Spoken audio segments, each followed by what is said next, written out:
அனைவருக்கும் மாலை வணக்கம். இன்றைய தினம் எங்களோடு இணைந்துள்ள உங்கள் அனைவரையும் கொழும்பு பங்கு பரிவர்த்தனை சார்பாக வரவேற்பதில் பெரும் மகிழ்ச்சி அடைகின்றேன். அந்த வகையில் நாங்கள் மாதாந்தம் வழமையாக இணைய வழியினூடாக நடாத்துகின்ற பங்குச்சந்தையின் செயலாற்றுகை மற்றும் முதலீட்டு வாய்ப்புகள் தொடர்பான இன்றைய இந்த நிகழ்விலே தற்போதைய நடைமுறைகள் தொடர்பாக, அதாவது பங்குச்சந்தையினுடைய செயலாற்றுகைகள் எவ்வாறு அமைய பெற்றிருந்தன என்பது தொடர்பாகவும், அதேபோல எதிர்காலத்தில் எவ்வாறான முதலீட்டு வாய்ப்புகள் காணப்படுகின்றன என்பது தொடர்பாகவும் தகவல்களை நீங்கள் நிச்சயமாக பெற்றுக்கொள்ள முடியும். அந்த வகையில் நாங்கள் இன்றைய தின வியாபார நடவடிக்கையினுடைய ஒரு சாராம்சமாக அவதானிக்கக்கூடியதாக இருந்தது. பங்குச்சந்தையினுடைய செயலாற்றுகை தொடர்பான மிக முக்கியமான அளவீட்டு கருவிகளாக காணப்படுகின்ற அனைத்து பங்கு விலைச்சுட்டியானது இன்றைய தினம் 61.43 புள்ளிகள் வீழ்ச்சியடைந்து 16,336.25 நிறைவுற்றிருந்தது. அத்தோடு S&P 20 விலைச்சுட்டியானது 23.85 புள்ளிகள் வீழ்ச்சியடைந்து 4,811.19 நிறைவு பெற்றிருந்தது. எனவே இன்றைய தினம் ஒரு வீழ்ச்சி போக்கு காணப்பட்டாலும் கூட நாங்கள் இந்த மாத அடிப்படையில் அவதானிக்கின்ற போது அனைத்து பங்கு விலைச்சுட்டி அல்லது பங்குச்சந்தையினுடைய செயலாற்றுகைகள் ஏற்றத்தாழ்வை கொண்டதாக காணப்பட்டமையை அவதானித்தோம். அதே போல இன்றைய தினம் புரள்வை அவதானிக்கின்ற போது இன்றைய தின புரள்வானது 1.51 பில்லியன் ரூபாவாக அமைய பெற்றிருந்ததை காணக்கூடியதாக இருந்தது. அதே போல இன்றைய தினத்தில் வருடாந்த நாளாந்த சராசரி புரள்வின் சராசரியை அவதானிக்கின்ற போது 3.7 பில்லியன் ரூபாவாக அமைய பெற்றிருந்தது. ஆகவே இந்த வியாபார சூழற் காரணிகளினுடைய மாற்றங்கள் காரணமாக அவை எவ்வாறு பங்குச்சந்தை மீது நேர்மறையான அல்லது எதிர்மறையான தாக்கங்களை ஏற்படுத்தி இருக்கலாம் கடந்த மாதத்தில், அதே போல தொடர்ச்சியாக இவ்வாறான தாக்கங்கள் காணப்படலாம் என்பது தொடர்பாக நாங்கள் இன்றைய தினம் தகவல்களை பெற்றுக்கொள்ள முடியும். அந்த அடிப்படையில் வழமை போல இன்றைய தினமும் எங்களோடு இணைந்துள்ளார் வரையறுக்க ஆஷா செக்யூரிட்டிஸ் பங்கு தரக நிறுவனத்தினுடைய ஆய்வு பிரிவின் தலைவராக கடமை புரிகின்ற திரு விசாகன் அவர்கள். உங்களுக்கு தெரியும், இவர் நீண்டகால அனுபவத்தை பங்கு சந்தையில் அல்லது மூலதன சந்தையில் கொண்டிருக்கக்கூடிய ஒருவர். சில வேளைகளில் இன்றைய தினம் புதிதாக சிலர் இணைந்திருக்கக்கூடும். ஆகவே உங்களுக்கும் பங்குச்சந்தை தொடர்பான பல்வேறு புதிய தகவலை பெற்றுக் கொள்வதற்கான வாய்ப்பாக இன்றைய நிகழ்வு அமைய பெறலாம். அதே போல இன்றைய இந்த நிகழ்வு தொடர்பான உங்களுக்கான சந்தேகங்கள் அல்லது ஏதேனும் வினாக்கள் காணப்படும் பட்சத்தில் சட் ஊடாக நீங்கள் அதனை Q&A ஊடாக எங்களுக்கு நீங்கள் அனுப்பி வைப்பீர்களாக இருந்தால் அது சம்பந்தமான விளக்கங்களை திரு விசாகன் அவர்கள் இன்றைய இந்த செயலமர்வின் நிறைவில் உங்களுக்கு விளக்கங்களை தருவதற்கு காத்திருக்கின்றார். ஓ டு யூ விசாகன்.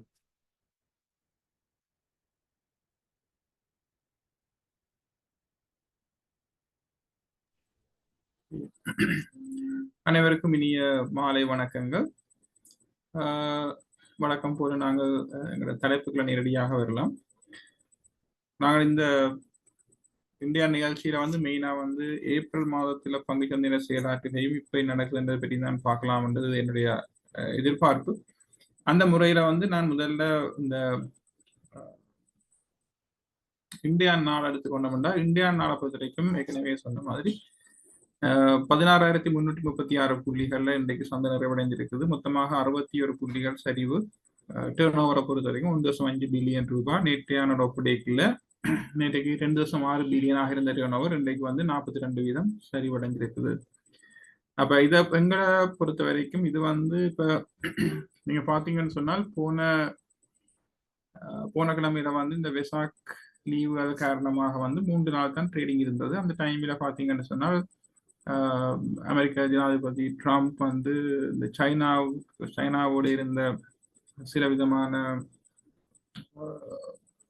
இந்த கன்ஃபிளிக்ஷன் சொல்லுவோம், பிரச்சனைகள். முக்கியமா இந்த ட்ரம்ப் இந்த டேக்ஸை இன்ட்ரடியூஸ் பண்ணினா கூட 2 பேரும் வேட்டிக்கு போட்டியா டேக்ஸை கூட்டிக் கொண்டிருந்தவை. அவை இப்ப 2 நாடுகளும் ஓரளவுக்கு பேச்சுவார்த்தை மூலமாக ஒரு தீர்வை அடைகிறதுக்கு இப்போதைக்கு முயற்சி செய்து கொண்டிருக்கணும். ஸோ அந்த அடிப்படையில இந்த வேட்டிக்கு போட்டியா அதிகரிச்ச டேக்ஸை 2 நாடுகளும் குறைக்கிறதுக்கு ஒத்துக்கொண்டிருந்தவை. அப்ப அந்த காரணத்தால உலக பங்கு சந்தைகள் எல்லாம் பாசிட்டிவா இருந்தது. இலங்கையை பொறுத்த வரைக்கும் வெங்கட நாட்டுக்கும் அது அந்த சாதகமான தன்மை பங்களிப்பு செய்திருந்தது. என்ன காரணம்னு சொன்னால், இப்ப அமெரிக்காவும் சைனாவும் கொண்டு போட்டியா டேக்ஸை கூட்டினால் அதால வார வர்த்தக சமநிலையில ஏற்படுற தாக்கம். வர்த்தக சமநிலை என்ன ஒன்று இருக்கு. இப்ப அமெரிக்காவில் உள்ள ஆட்களுக்கு வந்து சைனாவிலிருந்து வார பொருட்கள் கட்டாயமாக தேவை. அதை இல்லாமல் இப்போது உடனடியாக அதுக்கு மாற்றீடு ஒன்றும் இல்லை. அப்ப அந்த நிலைமையில அமெரிக்காவும் சைனா எப்படி போட்டிக்கு டேக்ஸை கூட்டினால் எப்படி அமெரிக்காவுக்கு சைனாண்ட சாமான்கள் தேவை, அதே மாதிரி சைனாக்கும் சில அமெரிக்காவிலிருந்து வர சில முக்கியமான பொருட்கள், முக்கியமாக உணவுப் பொருட்கள், மற்றது இந்த கேஸ் போன்ற விஷயங்கள் வந்து தேவை. அப்ப ரெண்டு நாட்டுக்கும் அது ஒரு பாதகமான விஷயம். அப்ப அதுல வர தாக்கம் வந்து அவையோட மட்டும் முடியாது, எல்லாருக்கும் தாக்கம் செலுத்தும். அப்ப அதாலதான் இந்த சைனா அமெரிக்கா வந்து ஒரு ஓரளவுக்கு ஒரு உடன்படிக்கை ஒன்றின் மூலமாக இந்த டேக்ஸை குறைச்சது வந்து உலக பங்கு சந்தைகள்ல தாக்கம் செலுத்தினது.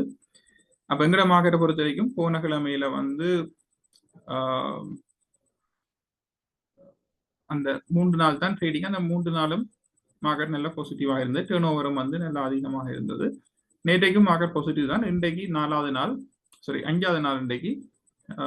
இன்றைக்கு வந்து ஒரு சின்ன ஒரு தாக்கம் ஒன்று காணப்பட்டது. நேற்றைக்கும் பார்த்தோம்னு சொன்னா கொஞ்சம் ஒரு ஸ்லோவா இருந்தது. இன்றைக்கு மார்க்கெட் வந்து கொஞ்சம் ஒரு நெகட்டிவா இருந்தது என்று சொன்னா, அதுக்கு பிறகு உள்ள விஷயங்கள்ல பெரிய மாற்றங்கள் ஒன்றும் இல்லை.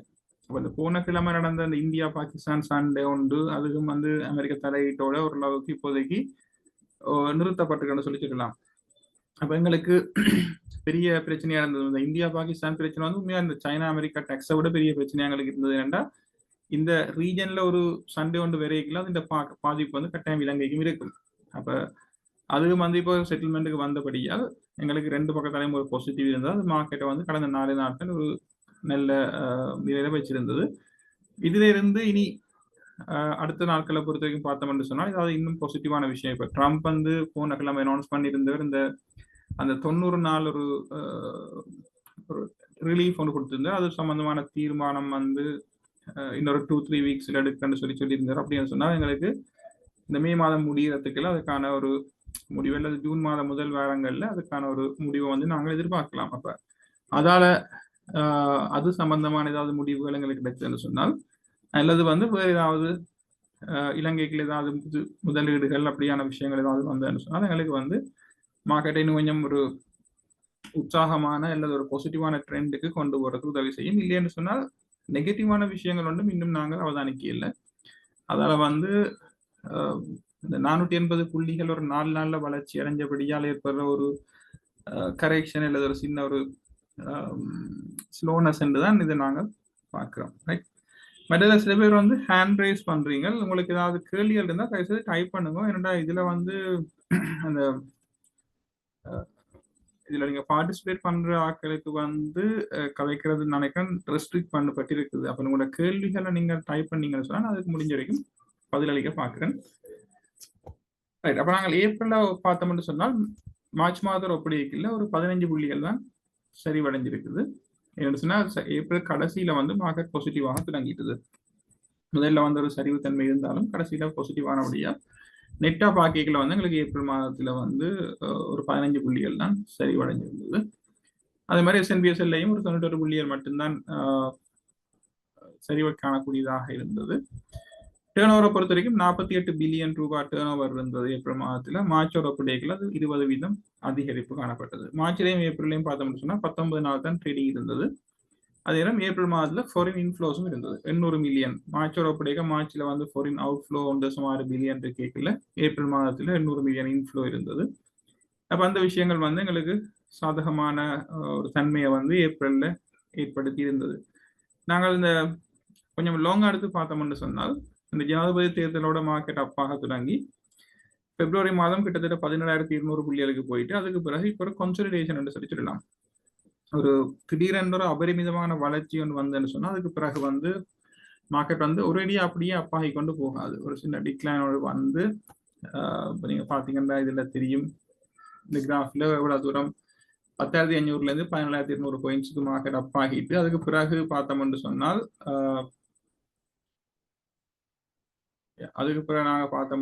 இதுல 14,660 புள்ளிகள் வரைக்கும் 17,200 வரைக்கும் போனது. கிட்டத்தட்ட 14,500 புள்ளிகள் வரைக்கும் இந்த ட்ரம்ப் இந்த டாக்ஸ் அனௌன்ஸ்மெண்ட்டும் அதுக்குள்ளதான் வந்தது. பாக்கிக்குள்ள வந்து கிட்டத்தட்ட ஒரு 1700 1700 புள்ளிகள், கிட்டத்தட்ட 2000 புள்ளிகள் சொல்லலாம். 17,200 இருந்து 14,500 சொல்லிக்கல, கிட்டத்தட்ட 2,500 புள்ளிகள், கிட்டத்தட்ட 2,500 2,600 புள்ளிகள் சரிவை வந்து மார்க்கெட் சந்திச்சது. அப்போ அது வந்து ஒரு கரெக்ஷன் சொல்லலாம். அதுக்கு பிறகு மார்க்கெட் இப்போ ரிகவர் ஆகி இப்போ வந்து ரிசர்வ்ஸ் வந்து நல்ல ஸ்ட்ராங்கா இருக்கபடியே மார்க்கெட்டுக்கு இன்னும் பாசிட்டிவாக நிலைமைகள் வந்து காணப்படுது. மற்றது நாங்க பார்த்தோம்னு சொன்னால் ஓவர் பீரியட் பார்க்கல எங்களுக்கு டிசம்பர் ஜனவரி மாதத்துல ஆகக்கூடிய டேர்ன் ஓவர் பதிவானது. அப்போ அந்த டேர்ன் ஓவரை பார்த்தீங்கன்னு சொன்னால் செப்டம்பர் அக்டோபர்ல அதிகரிச்சு, அக்டோபர் நவம்பர்ல வரைக்கும் அதிகரிச்சு, டிசம்பர் ஜனவரி நல்ல ஒரு உயர்வான டேர்ன் ஓவர் காணப்பட்டாலும் திருப்பியும் வந்து ஒரு ட்ராப் கொண்டு வந்தது பிப்ரவரி மார்ச் ஏப்ரல். அது வந்து முக்கியமா இந்த ட்ரம்ப் இந்த பிரச்சனை. இப்போ நீங்க ஜனவரி மாதங்கள்ல இந்த ப்ரோக்ராம்ல பார்ட்டிசிபேட் பண்ணியிருந்தீங்கன்னா நாங்கள் டிஸ்கஸ் பண்ணினாங்க. ட்ரம்ப் வரைக்குள்ள ஒரு ப்ரிடிக்ட் பண்ண முடியாத ஒரு ஆள், என்ன மாதிரியான டிசிஷன்ஸ் மேக் பண்ணுறாருன்னு சொல்லி தெரியல. அது மார்க்கெட்டை வந்து அதிகமாக தளங்களுக்கு உள்ளாக்குற மாதிரியான தீர்மானங்களை அவர் மேற்கொள்றாரு. 2016 இருந்து 21 வரைக்கும் இவர் பதவியில் இருக்கலையும் சரி, 2000 நினைக்கிறேன் அவர்கிட்ட முதல் டேர்ம் வந்து 2016 இருந்து 2015 இருந்து 18 வரைக்கும் இருக்க சரியா ஞாபகம் இல்லை. அந்த முதல் டேர்மிலையும் வந்து அவர் இப்படியான டிசிஷன்ஸ் எடுத்து முக்கியமா சைனாக்கு எகெயின்ஸ்டான தீர்மானங்களால உலக பங்கு சந்தைகள் அதிக தாக்கம் வந்து ஏற்பட்டது. அப்ப இந்த முறையும் வந்து எதிர்பார்த்த மாதிரியே அவர் வந்தோடனே அவர் எடுத்த சில முடிவுகளால பாரிய அளவிலான தாக்கம் வந்து உலகளாவிய பொருளாதாரத்தில் ஏற்பட்டிருக்குது. அப்ப அந்த தாக்கம் தான் எங்களால பிப்ரவரி மார்ச் ஏப்ரல்ல காணக்கூடியதா இருக்கு. ஏன்னா இலங்கையை பொறுத்த வரைக்கும் புதிய அரசாங்கம் பதவிக்கு வந்தா பிறகு நாங்கள் எதிர்பார்த்தது வந்து வெளிநாட்டு முதலீடுகள் வரும், இலங்கைக்கு வர்த்தக வாய்ப்புகள் உருவாகும், ஏற்றுமதி அதிகரிக்கும் என்று. அந்த விஷயங்கள் இந்த ட்ரம்பின் முடிவால கொஞ்சம் குழம்பி போயிருக்குது. இப்ப வெளிநாடுகள்லையும் அந்தந்த நாடுகளுக்கு அவை நிதி நிலைமை பிரச்சனைகள், உள்நாட்டு பிரச்சனைகள், அரசியல் மாற்றங்கள் போன்ற காரணங்களால வந்து அது ஒரு விதத்தில் தாக்கம் செலுத்துது. இலங்கையை பொறுத்த வரைக்கும் இந்த டேக்ஸால இலங்கைக்கு என்ன பாதிப்பு வரும் என்று சொல்லி பார்க்கணும்.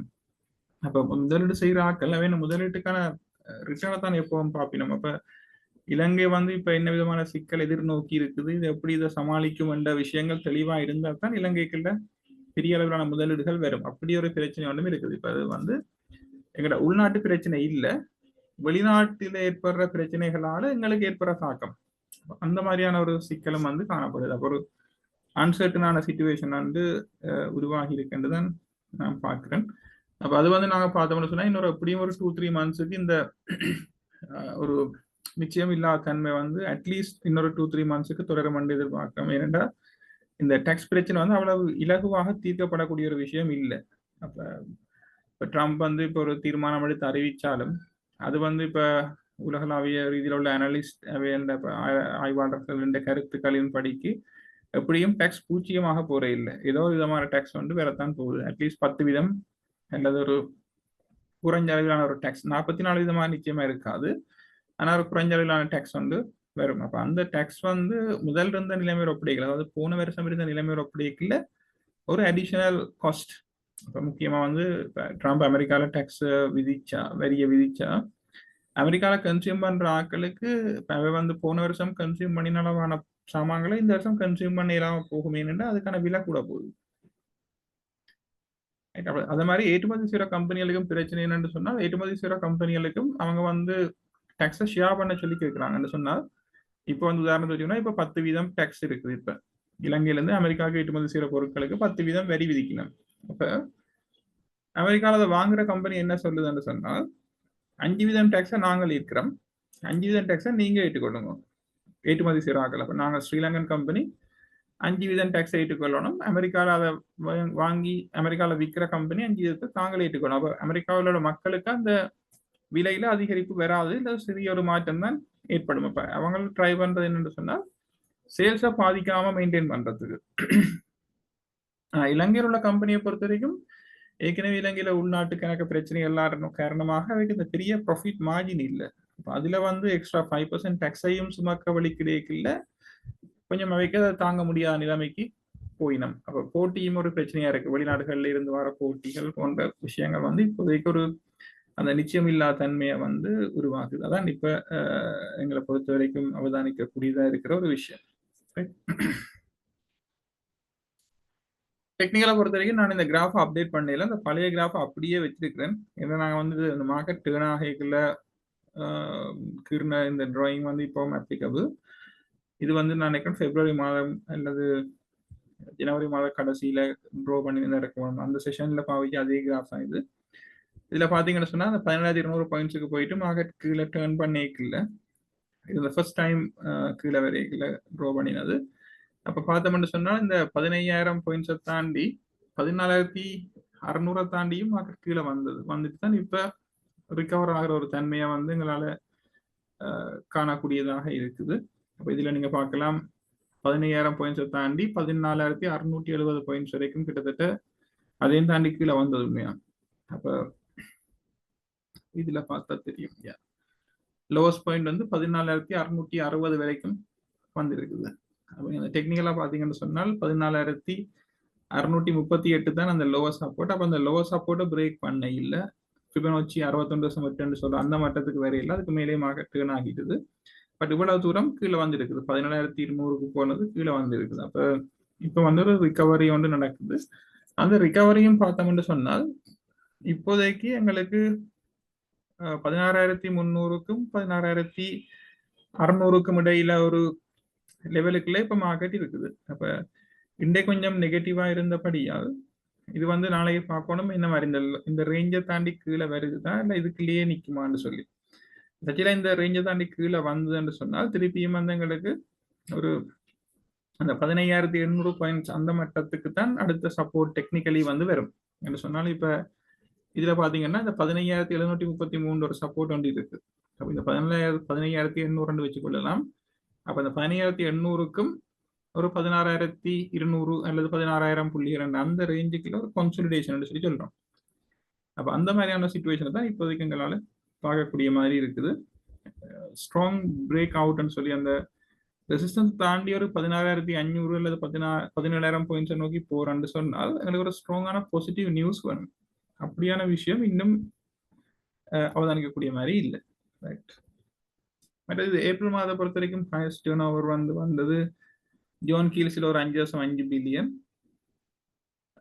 சம்பத் பேங்க்ல ஒரு 4 பில்லியன் கிட்டத்தட்ட, கமர்ஷியல் பேங்க்ல 3 பில்லியன், HNBல 2.6 பில்லியன், பிரவுன்ஸ் இன்வெஸ்ட்மெண்ட்ஸ்ல 1.2 பில்லியன், டீசல் டிமோவில் வந்து ஒரு க்ராசிங் நடந்தது. அந்த க்ராசிங் மூலமாக ஒரு 1.2 பில்லியன் டர்ன் ஓவர் வந்தது. பாத்தீங்கன்னா ஏப்ரல் மாதத்துல இந்த 6 கம்பெனியில ஜான் கீல்ஸ்ல 2.5% பிரைஸ் கூடி இருக்குது. சம்பத் கமர்ஷியலை பொறுத்த வரைக்கும் சம்பத் பேங்க் கிட்டத்தட்ட 11% டவுன் ஆகி இருக்குது, கமர்ஷியல் 7.5% டவுன் ஆயிருக்குது, HNB 3% டவுன் ஆயிருக்குது, மற்ற ரெண்டும் அப்பா இருக்குது. இது என்ன விஷயம்னு சொன்னா முக்கியமா வந்து புதாக்கள் இருந்தா தெரியும், பேங்க் எல்லாம் வந்து ஏப்ரல் 1ஆம் தேதி XD சொல்லுவோம். அதாவது வந்து பேங்க் டிவிடெண்ட் இந்த முறை கொஞ்சம் கூட டிவிடெண்ட் அனௌன்ஸ் பண்ணியிருந்தது. அப்ப ஏப்ரல் மாதம் வரைக்குள்ள வந்து அந்த டிவிடெண்டை வந்து பே பண்ணிக்கல ஷேர் பிரைஸ் குறையும். ஸோ அந்த ரீசன்ல தான் நார்மலா வந்து இந்த ஷேர்ஸ்ல விலை வீழ்ச்சி வந்து அவதானிக்கக்கூடிய மாதிரி இருந்தது. இப்போ நீங்க பாத்தீங்கன்னு சொன்னா அந்த ரிசர்ச் வந்த அப்புறம் கொஞ்சம் பேங்க் ஷேர்ஸ் வந்து கொஞ்சம் பாசிட்டிவாக இருக்குது. ரெண்டாவது இன்றைக்கு கொஞ்சம் சில ஷேர்ஸ்ல செல்லிங் கொஞ்சம் காணப்பட்டது. அதே மாதிரி கணக்கு ஷேர்ஸ் ட்ரேட் பண்ண வால்யூம் பேஸ்ல பார்த்தோம்னா நிறைய ஷேர்ஸ் ட்ரேட் பண்ணி அடிப்படையில் பார்த்தோம்னா ஆகக்கூடிய ஷேர்ஸ் இந்த நேஷன்லாங்க ஒரு 10% ஷேர் என்றபடியா அதுல கொஞ்சம் வால்யூம் கூட. அடுத்தது ஜான் கீல்ஸ்ல 280 மில்லியன், அதுல கூட ஃபாரின் பார்ட்டிசிபேஷன் இருந்தது, வெளிநாட்டு முதலீட்டு விற்பனையும் இருந்தது, கொள்ளளவும் இருந்தது, விற்பனை தான் கூட. மற்றது பிரவுன் இன்வெஸ்ட்மெண்ட்ஸ்ல கொஞ்சம் ட்ரேடிங் இருந்தது. மற்றது ஹெலா அப்பரல் என்ற கம்பெனி அதுலேயும் வந்து குறிப்பிடத்தக்க விலை வீழ்ச்சி வந்து அவதானிக்கக்கூடிய மாதிரி இருந்தால் மார்ச்சோட ஒப்படைக்குள்ள ஏப்ரல் மாதம் முடிவு வந்து ஃபிளாட் சேஞ்ச் ஒன்றும் இல்லாமல் இருந்தது. ஆனால் வந்து 3.30 வரைக்கும் விலை குறைஞ்சிருக்குது, ஹை ப்ரைஸ் வந்து 4 ரூபா. அப்போ கிட்டத்தட்ட 4க்கும் 3.30க்கும் இடையில இந்த ஷேர் வந்து தளம்பல் அடைஞ்சிருக்குது. அடுத்து சன்ஷைனை பொறுத்த வரைக்கும் விலை கூடி இருக்குது, RIL ப்ராப்பர்ட்டிஸ்லேயும் வந்து விலை கூடி இருக்குது. இது வந்து ஏப்ரல் மாதம் உள்ள நிலைமை. ஃபாரின் இன்வெஸ்டர் பார்ட்டிசிபேஷனை பொறுத்த வரைக்கும் இந்த வருஷம் நீங்க இந்த ரைட் ஹேண்ட் சைட்ல உள்ள கிராஃப்ல பார்க்கலாம், தொடர்ந்து வெளிநாட்டு முதலீட்டாளர்கள் வெளியேற்றம் தான் காணக்கூடியதாக இருக்குது. அதுவும் பார்த்தோம்னு சொன்னா பிப்ரவரி வரைக்கும் ஒரு கடுமையான வெளியேற்றம் காணப்பட்டது. அதுக்கு பிறகு பார்த்தோம்னு சொன்னால் பெரிய அளவிலான ஃபாரின் அவுட்ஃப்ளோஸ் வந்து இல்லை. ஒரு சைட் பேசிஸ் மாதிரி ஒவ்வொரு நாளும் ஒரு சின்ன அமௌண்ட்ல கூடி குறைஞ்சு கொண்டு அப்படி இருக்குது. நான் நினைக்கிறேன் இப்ப பாத்தீங்கன்னு சொன்னா இந்தியாவுக்கு நிறைய வெளிநாட்டு முதலீடுகள் இந்தியாவுக்குள்ள வருது. அப்ப சில வழியில அந்த சைட்ல வந்து இலங்கைக்கும் சாதகமான நிலைமைகள் வந்து இருக்குதோ தெரியல.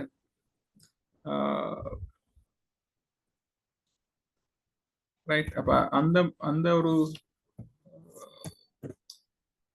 சான்ஸ் எங்களுக்கு ஒரு பாசிட்டிவான விஷயமாக இருக்குது. அடுத்தது இலங்கையை பொறுத்தவரைக்கும் இப்போ நாங்கள் முதல்ல நல்ல ஸ்டேபிளா இருக்கிறபடியால் நிறைய ஃபாரின் முதலீட்டாளர்கள் இந்த வெளிநாட்டு முதலீட்டாளர்கள் இந்த வெளியேற்றம் வந்து இந்த நிலைமையில தேவையில்லை என்ற ஒரு நிலைமையும் இருக்குது. மற்றது நாங்கள் செக்டர்ஸை பொறுத்த வரைக்கும் பார்த்தோம்னு சொன்னால் செக்டர்ஸ்ல டேர்ன் ஓவரை பொறுத்த வரைக்கும் ஆகக்கூடிய டேர்ன் ஓவர் பேங்க்ஸ்ல தான் ஏப்ரல் மாதத்துல வந்தது. 12 billion bank turnover. Capital குட்ஸ்ன்னு சொல்லப்படுற ஜான் கீல்ஸ், இந்த ஹெய்லீஸ் அந்த மாதிரியான கம்பெனிகள் இருக்க கேபிட்டல் குட்ஸ் அந்த செக்டர்ல வந்து 11 பில்லியன். ஃபுட் அண்ட் பீவரேஜில் 6.6 பில்லியன். ஃபுட் அண்ட் பீவரேஜில் தான் இந்த ப்ரௌன் இன்வெஸ்ட்மெண்ட்ஸும் அதுக்குள்ள வரும். ப்ரௌன்ஸ் இன்வெஸ்ட்மெண்ட்ஸ் மற்றது பிளான்டேஷன் கம்பெனியில் கூட டிரான்சாக்ஷன் காணப்பட்டது. ஸோ அதெல்லாம் வந்து ஃபுட் பீவரேஜ் டொபாக்கோல வருது. பெர்சன்டேஜ் கெயினை பொறுத்த வரைக்கும் கமர்ஷியல் அண்ட் ப்ரொஃபஷனல் சர்வீஸ் அந்த ஒரு சின்ன செக்டர் அதில் ஒரு 12% கெயின் வந்துருக்குது. மற்றது வந்து ஃபுட் பீவரேஜ் அண்ட் டொபாக்கோ 3.7%. அதாவது ரீட்டைலிங்ல வந்து முக்கியமான கம்பெனி வந்து சிங்கம் மட்டும் இல்லை, இந்த கூட அந்த வெஹிக்கிள் இம்போர்ட்ஸோட சம்பந்தப்பட்ட கம்பெனிகளும் இதுக்குள்ள வருது. உதாரணத்துக்கு டிமோவா இருக்கலாம், இல்லாட்டி சிஎம் ஹோல்டிங்ஸ் சொல்ற சிஓ எல்லோ அந்த ஷேர் இருக்கலாம், இல்லாட்டி வந்து சத்தோசா மோட்டார்ஸ், மற்றது வந்து யுனைடெட் மோட்டார்ஸ், அதெல்லாமே வந்து அதுக்குள்ள வரும். இப்போ அந்த வெஹிக்கிள் இம்போர்ட்ஸ்ல சில ஷேர்ஸ்ல பாசிட்டிவா இருந்தபடி அந்த கன்ட்ரிபியூஷன் வந்து அந்த ரீட்டைலிங் செக்டருக்குள்ள வருது. மற்றது டிவிடெண்ட்ஸை பொறுத்த வரைக்கும் இது வந்து அனௌன்ஸ்மெண்ட்ஸ்ல சில விஷயங்கள் நான் இதில் எடுத்து நான் மேலதிக தகவல்களுக்காக இப்போ பார்த்தீங்கன்னு சொன்னால் ஒரு டிவிடெண்ட்ஸும் பெண்டிங்காக இருக்கு. இப்போ நாளைக்கு செலிங்கோ இன்சூரன்ஸ் டிவிடெண்ட் எக்ஸ்பி ஆகுது. அது வரை மிச்ச எல்லா டிவிடெண்ட்ஸுக்கும் டைம் இருக்குது. ரைட். அப்போ நார்மலாக வந்து நீங்கள் மார்க்கெட்டில் இன்வெஸ்ட் பண்ணீங்கன்னா கட்டாயம் இந்த அனௌன்ஸ்மெண்ட்ஸை ஃபாலோ பண்ணணும். அப்போ தான் உங்களுக்கு அந்த ஐடியா வந்து வரும். நார்மலாக வந்து எக்ஸ்பி டேட்டில் ஷேர் ப்ரைஸ் குறையும் அந்த ஒரு விஷயம் புதாக்களுக்கு தெரியாதுன்னு நினைக்கிறேன். ஏன் அந்த காரணம் என்று சொன்னால், இப்போ நீங்கள் செலிங்கோ இன்சூரன்ஸ் எடுத்தோம்னு சொன்னால் செலிங்கோ இன்சூரன்ஸ் ஷேரை இன்றைக்கு இப்போ யார்கிட்ட இருக்கோ, அதாவது மார்க்கெட் முடிஞ்ச பிறகு யார்கிட்ட இருக்கோ அவைக்கு இந்த 50 ரூபா டிவிடெண்ட் கிடைக்கும். நாளைக்கு காலமே அவர் அந்த ஷேரை விற்றாலும் அவருக்கு அது கிடைக்கும். அப்போ அதுதான் எக்ஸ்டி டேட்னு சொல்றது. எக்ஸ்டின்னு சொன்னால் அன்றைக்கு அந்த டிவிடெண்ட் இல்லை என்று அர்த்தம். ரைட். இன்றைக்கு காகில்ஸும் சிடி ஹோல்டிங்ஸும் மற்றது பெலாங்கோட 3 கம்பெனி இன்றைக்கு டிவிடெண்ட் அனௌன்ஸ் பண்ணியிருந்தவை. 11 ரூபா 70 காகில்ஸ், சிடி ஹோல்டிங்ஸ் 10 ரூபா, பெலாங்கோட 1 ரூபா. ஒவ்வொரு கம்பெனிக்கு ஏற்ற மாதிரி டிவிடெண்ட்ஸ் வந்து வித்தியாசப்படும். மற்றது இப்போதைக்குள்ள முக்கியமான அனௌன்ஸ்மெண்ட்ஸ் என்று பார்த்தோம்னா 2 கம்பெனி ஐடிசி அனௌன்ஸ் பண்ணியிருக்காங்க. இன்னும் டேட் கொடுக்க ரவுண்டு அனிலானா மற்றது ஆக்மி பிரிண்டிங் மேண்டேட்டரி ஆஃபர்ன்னு சொல்லி இருக்குது. ப்ரௌன்ஸ் இன்வெஸ்ட்மெண்ட்ஸ் வந்து ஆஃபர் பண்ணது ஒன்று சியரா கேபிள்ஸுக்கு 12 ரூபா 30% படி. மேண்டேட்டரி ஆஃபர்ன்னு சொன்னால் நீங்கள் ஷேர் ஹோல்டர் இருந்தால் நீங்கள் கட்டாயம் கொடுக்கணும் இல்லை. கம்பெனி உங்களுக்கு ஆஃபர் பண்ணது வாங்குறதுக்கு நீங்கள் விரும்பினா கொடுக்கலாம். ஆனால் பார்த்தீங்கன்னா இப்போ மார்க்கெட் ப்ரைஸ் வந்து இந்த சியரா கேபிள் மார்க்கெட் ப்ரைஸ் 17 ரூபா கிட்ட போகுது. அப்போ 17 ரூபா ட்ரேட் பண்ணுற கம்பெனியை 12 ரூபா ஆஃபருக்கு கொடுக்க தேவையில்லை. இப்போ யாராவது கொடுக்க விரும்பினா வந்து மார்க்கெட்டில் சேல் பண்ணிட்டு போகலாம். அதே மாதிரி தான் இந்த டீ ஸ்மால் ஹோல்டர்ஸும் எனக்கு சரியா ஞாபகம் இல்லை, நினைக்கிறேன் மார்க்கெட் ப்ரைஸ் வந்து இந்த ஆஃபரோட கூடவே இருக்கும். அப்போ அதுவும் வந்து நீங்கள் விரும்பினால் மார்க்கெட்டில் சேல் பண்ணிட்டு காசு எடுக்கலாம். மற்ற ஒரு ஐபிஓ அனௌன்ஸ் பண்ணி இந்த எல்டிஎல் ஹோல்டிங் அது இன்னும் ப்ரோக்ரஸ் வந்து இல்லாமல் இருக்குது. கடைசியாக வந்து ஐபிஓ வந்து கல் ஹோல்டிங்ஸ் அது வந்து நேற்றுக்கு அனௌன்ஸ் பண்ணியிருந்த வந்து ஐபிஓ 14 times 15 times ஓவர் சப்ஸ்கிரைப்டுன்னு சொல்லி. அப்போ நிறைய டிமாண்ட் ஒன்று இருந்திருக்குது. அப்போ இன்வெஸ்டர் சென்டிமெண்ட் மார்க்கெட்ல பாசிட்டிவா இருக்குன்றதுக்கு இன்னொரு எடுத்துக்காட்டு இந்த ஐபிஓன்னு சொல்லலாம். மற்றது வந்து 2 கம்பெனி மார்க்கெட்ல இருந்து டீலீஸ் பண்ணி வைக்கணும். அது இன்னும் ஒன்று வந்து இன்றைக்கு ஆஃபர் க்ளோஸ் ஆகிடுது. செரண்டிப் இன்ஜினியரிங்னு சொல்லப்படுற ஐடிஎல் என்ற கோட்ல இருக்கிற கம்பெனி அது வந்து ஸ்டாக் எக்ஸ்சேஞ்சில் இருந்து எக்ஸிட் ஆகினோம். மற்ற ஏக்கன்ஸ்பென்ஸ் பிளான்டேஷன் மேனேஜ்மெண்ட் அது இன்னும் டேட்ஸ் வந்து அனௌன்ஸ் பண்ணிடலாம். அந்த கம்பெனியும் வந்து அது ஒரு எனிவே ட்ரேட் ஆகாத ஒரு கம்பெனி, அவையும் வந்து மார்க்கெட்ல இருந்து எக்ஸிட் ஆகினோம். இது வந்து இந்தியா 4 முக்கியமான அனௌன்ஸ்மெண்ட்ஸ். இந்தியா நாளில் வந்து பார்த்தீங்கன்னா பேன் ஏஷியா பவர் அனௌன்ஸ்மெண்ட் வந்து மேற்கொண்டு இருந்தது. அவை வந்து 2 பிளான்ஸ் இந்த சோலார் பேனலை பேஸ் பண்ணி பவர் ஜென்ரேட் பண்ணுற 2 பிளான்ஸை வந்து இந்த 17ஆம் தேதி நேற்று முந்தின நாள் திறந்து வச்சிருக்கணும். 17ஆம் தேதி போகிற சனிக்கிழமை சாரி. இது வந்து போன வருஷம் அனௌன்ஸ் பண்ணியிருந்தாங்க. எப்படி மொத்தமாக 6 ப்ராஜெக்ட்ஸ் 5 மெகாவாட்ஸில் 6 ப்ராஜெக்ட்ஸ் மொத்தமாக 30 மெகாவாட்ஸ். இது வந்து போன வருஷம் அனௌன்ஸ் பண்ணியிருந்தாங்க. எப்படின்னா கட்ட போகிறோம்னு சொல்லி உருவாக்க போகிறோம்னு சொல்லி அதுல 2 கம்ப்ளீட் பண்ணி வைக்கணும் தான் இன்றைக்கு அனௌன்ஸ் பண்ணி வைக்கணும். இது வந்து இந்த பைஃபேஷியல் என் டைப் சோலார் பேனல்ஸ் சொல்றது. பைஃபேஷியல் சொன்னா 2 பக்கமும் பவர் ஜென்ரேட் பண்ணும். நார்மலா வந்து சூரியனை பார்த்தபடி இருக்கும். மற்றது வந்து பூமியில பட்டு தெரிக்கிற கதிரை வச்சு பவர் ஜென்ரேட் பண்ற அப்ப பைஃபேஷியல் சொல்லி சொல்றது. அப்ப அந்த மாதிரி கொஞ்சம் எஃபிஷியன்டான பேனல்ஸோட இந்த ப்ராஜெக்ட் வந்து வந்திருக்கு. ஆனா இந்த ப்ராஜெக்டுக்கு எவ்வளவு காஸ்ட்ன்றதை பற்றின டீட்டெயில்ஸ் வந்து அவர் சொல்ல இல்லை. இந்த ப்ராஜெக்டை கம்ப்ளீட் பண்ணினாலும் இது வந்து எப்போ கிரிட்டுக்கு கனெக்ட் பண்றதும் இன்னும் சொல்லல. விரைவில் கனெக்ட் பண்ணப்படும் தான் அந்த அனௌன்ஸ்மெண்ட்ல சொல்லியிருக்கலாம். இதை தவிர நேற்றைக்கு வெளிபர் பவர் ரத்னா இன்னொரு பவர் கம்பெனி அவை வந்து ஏற்கனவே அவையும் வந்து போன வருஷம் நினைக்கிறேன்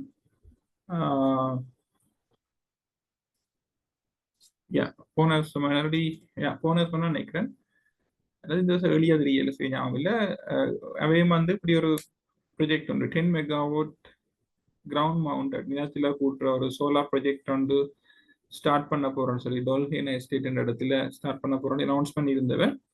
அதுக்கு மொத்த ப்ராஜெக்ட் வேல்யூ வந்து 1.6 பில்லியன். அந்த 1.6 பில்லியன்ல முதல் கட்ட பேமெண்டா வந்து 324 மில்லியனை பே பண்ணிட்டினம் என்று சொல்லி அனௌன்ஸ் பண்ணியிருக்கிறாங்க. இந்த ப்ராஜெக்ட் வந்து வெளிபர் பவர் ரத்னாக தான் இந்த ப்ராஜெக்ட் இந்த அந்த வேற முடிஞ்சோன்னா அந்த பிளான்ட் வந்து அவைக்கு சொந்தமாகும். அதில் ப்ரொடியூஸ் பண்ற கரண்ட் வந்து வெளிபர் பவருக்கு இன்கத்தை கொடுக்கும். இந்த 1.6 பில்லியன் வந்து ஹேலிஸ் ஒரு சப்சிடரி கம்பெனிஸ் ஹேலிஸ் ஃபென்டன்ஸ் என்ற கம்பெனி தான் இந்த ப்ராஜெக்டை செய்ய போகுது. ஹேலிஸ் ஃபென்டன்ஸுக்கு இந்த பேனல்ஸை கொண்டு வந்து இம்போர்ட் பண்ணி அதை ஃபிக்ஸ் பண்ணி கொடுக்குறது மூலமா அவைக்கு ஒரு வருமானம் வரும். அதுக்கு பிறகு வந்து வெளிபர் பவர் அதுல இருந்து பவர் ஜெனரேட் பண்ணி இன்கம் எடுக்கும். அப்போ இது வந்து 2 லிஸ்டட் கம்பெனிக்கு தாக்கம் செலுத்துகிற அனௌன்ஸ்மெண்ட். அப்போ இந்த அனௌன்ஸ்மெண்ட்டை கட்டாயம் ஃபாலோ பண்ணணுன்றதுக்காக தான் நான் இதை பிரபலங்கப்படுத்தி கொண்டிருக்கேன். இது வந்து இந்தியா நாளுக்குரிய அனௌன்ஸ்மெண்ட் மட்டும். அடுத்த முதல்ல சொன்ன மாதிரி இந்த கேபிட்டல் அலையன்ஸ் ஹோல்டிங்ஸ் கல் என்று சொல்லப்படுற கம்பெனி இந்த ஹோல்டிங் கம்பெனி ஐபிஓ அண்மையில வந்தது. அது வந்து மொத்தமாக வந்து 157 மில்லியன் ஷேர்ஸ் தான் இஷ்யூ பண்ணினோம். ஆனால் 2.3 பில்லியன் அளவுக்கான ஷேர்ஸுக்கு டிமாண்ட் வந்திருக்கு என்று சொன்னால் மொத்தமாக ஆக்கள் அப்ளை பண்ணியிருக்கிற அளவு ஷேர்ஸ் கொடுக்கணும்டா 2.3 பில்லியன் ஷேர்ஸ் கொடுக்கணும். ஆனால் வந்து ஆஃபர் பண்ணினது வந்து ஒன்லி 157 தான். அப்போ 14.8 மடங்கு ஓவர் சப்ஸ்கிரைப் பண்ணப்பட்டிருக்கு. ஒரு குறிப்பிடத்தக்க அளவு அதிகமான டிமாண்ட் என்று சொல்லலாம். இப்போ இலங்கை வரலாறு பொறுத்த வரைக்கும் பார்த்தீங்கன்னு சொன்னா ஆக கூடின தரம் ஓவர் சப்ஸ்கிரைப் ஆன ஐபிஓன்னு சொன்னால் சிங்க ஃபினான்ஸ். 2010ஆம் ஆண்டு அந்த ஐபிஓ வந்தது. 2010ஆம் ஆண்டு டிசம்பர் இருக்கணும். கிட்டத்தட்ட மோர் தேன் 100 மடங்குக்கு மேலே ஓவர் சப்ஸ்கிரைப் ஆன ஐபிஓ. அதுக்கு அடுத்த ஒடேல் ஆகக்கூடிய ஐபிஓ சப்ஸ்கிரிப்ஷன். அது அப்படி நாங்கள் பெருசாக சப்ஸ்கிரைப் ஆன ஐபிஓன்னு பார்த்தோம்னு சொன்னால் டயலாக் மற்றது யூனியன் பேங்க் இந்த ஐபிஓ எல்லாம் வந்து கூட சப்ஸ்கிரைப் ஆனது. அதில் சிலது வந்து சக்ஸஸ் சிலது ஃபெயிலியர் எல்லா விதமான ஐபிஓஸும் இருக்குது. ரைட். மற்றது வந்து நாங்கள் பார்த்தோம்னா மர்ச்சன்ட் பேங்க் வந்து ஒரு டிபெஞ்சர் இஷ்யூ பண்ணினாங்க. அந்த இஷ்யூ வந்து இன்றைக்கு ஓப்பன் பண்ணி 1 பில்லியன் ருபீஸ் ரைஸ் பண்ணுறதுக்கு அது இன்றைக்கே க்ளோஸ் ஆகிட்டுது. மற்ற செரண்டி பெஞ்சரிங் நான் ஏற்கனவே சொல்லிட்டு அந்த ஆஃபர் வந்து 16ஆம் தேதி க்ளோஸ் பண்ணப்பட்டு. இதோட மார்க்கெட் சம்பந்தமான விஷயங்களை நிறைவு செய்துட்டு நாங்கள் இப்போ எக்கனாமி சம்பந்தமான விஷயங்களை பார்த்தோம்னு சொன்னாங்க. இன்ட்ரெஸ்ட் ரேட்டை பொறுத்த வரைக்கும் ஒரு மாதத்துக்கு மேலே இன்ட்ரெஸ்ட் ரேட் ஃபிளாட்டாக தான் இருக்கு. ஒரு மாதம் கிட்டத்தட்ட ஒரு மாதத்துக்கு மேலே 2 மாதம்னு சொல்லலாம். ட்ரெஷரி பில்லை பொறுத்த வரைக்கும் பெரிய மாற்றங்கள் ஒன்றும் இல்லை. சில வேரங்களில் ஒவ்வொரு வேரமும் இந்த ஆப்ஷன் நடக்கும். சில வேரங்களில் அண்டர் சப்ஸ்கிரைப், சில வேரங்களில் ஃபுல்லாக சப்ஸ்கிரைப் ஆகி அப்படி போய்கொண்டிருக்குது. சென்ட்ரல் பேங்க் வந்து பெருசாக இன்ட்ரெஸ்ட் ரேட் கூடுற மாதிரியான சிக்னலை காட்ட இல்லை. அப்போ அடுத்தது பார்த்தீங்கன்னு சொன்னால் இந்த ட்ரெஷரி பில் ஆப்ஷனில் 3 விதமான ஆப்ஷன் இருக்கு. ஒன்று வந்து 3 மாதத்துக்குரியது, மற்றது 6 மாதத்துக்குரியது, மற்றது 1 வருஷத்துக்குரியது. இப்போ அண்மைய நாட்கள் என்ன சொன்னாங்க, சிலது வந்து அண்டர் சப்ஸ்கிரைப்னு சொன்னால் சென்ட்ரல் பேங்க் உண்மையான சிறந்தா சென்ட்ரல் பேங்க் ட்ரெஷரி பில்ல கொடுத்து காசை மக்கள்கிட்ட இருந்து பெற்றுக்கொள்றதான் ட்ரெஷரி பில் ஆப்ஷன் சொல்றது.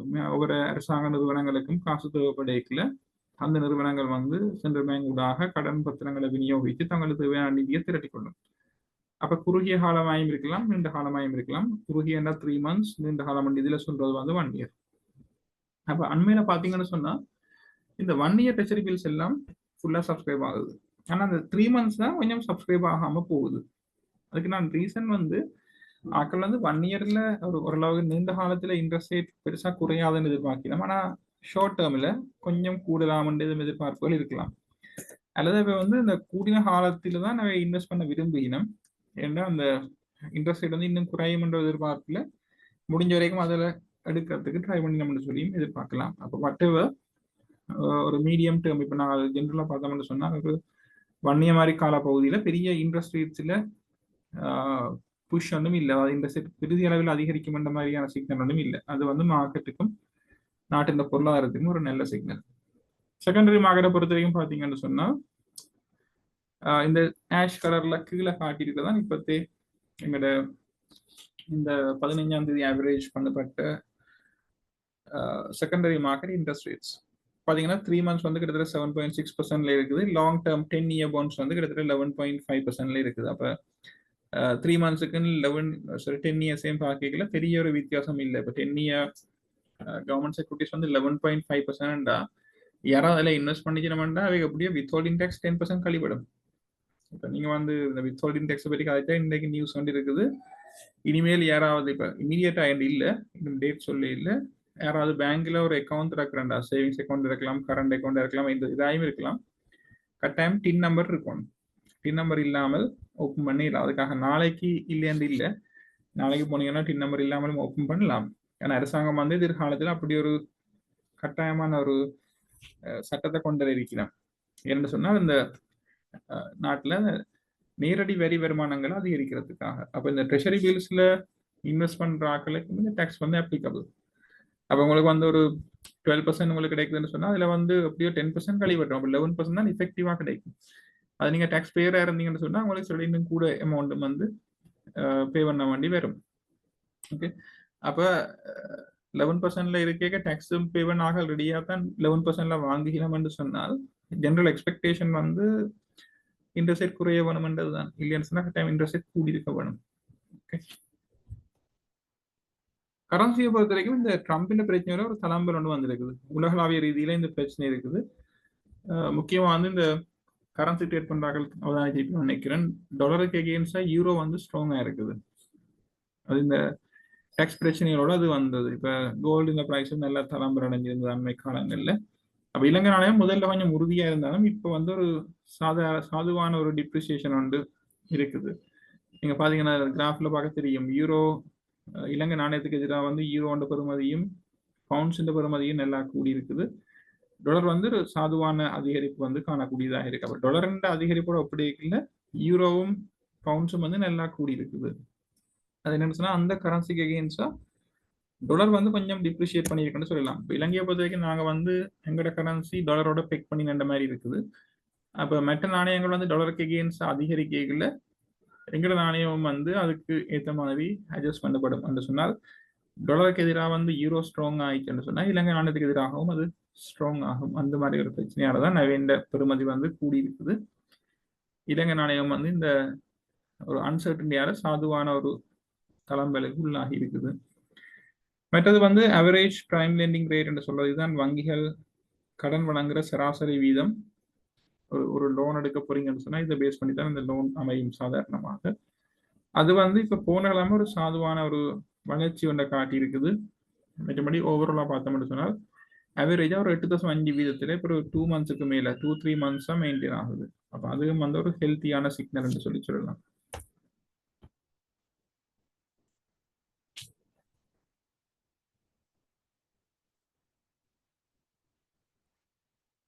ரைட், இன்ஃப்ளேஷனை பொறுத்த வரைக்கும் மைனஸ்ல இருந்த இன்ஃப்ளேஷன் கடந்த 2 மாசமாக அந்த மைனஸ்ல குறைஞ்சு கொண்டு வருது.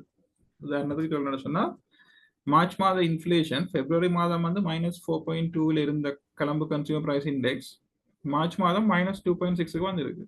இப்போ ஏப்ரல் மாதம் இந்த -2.6 இன்னும் குறைஞ்சி ஒரு மேபி ஒரு 1%க்கு வரும்னு சொல்லி எதிர்பார்க்கலாம். 1%, 1.5% அப்படி வரும்னு சொல்லி எதிர்பார்க்கலாம். சென்ட்ரல் பேங்கின் எதிர்பார்ப்பு வந்து இந்த ஜூனுக்கு பிறகு ஜூலைல இருந்து இது பாசிட்டிவுக்கு வரணும். ஏன்னா இப்ப எலக்ட்ரிசிட்டி பிரைஸும் வந்து கூடுறதுக்கான சந்தர்ப்பங்கள் இருக்குது. இப்ப IMF இந்த கண்டிஷனுக்கு அமைவாக எலக்ட்ரிசிட்டி பிரைஸை கூட்டுறதுக்கான வாய்ப்பு இருக்கு.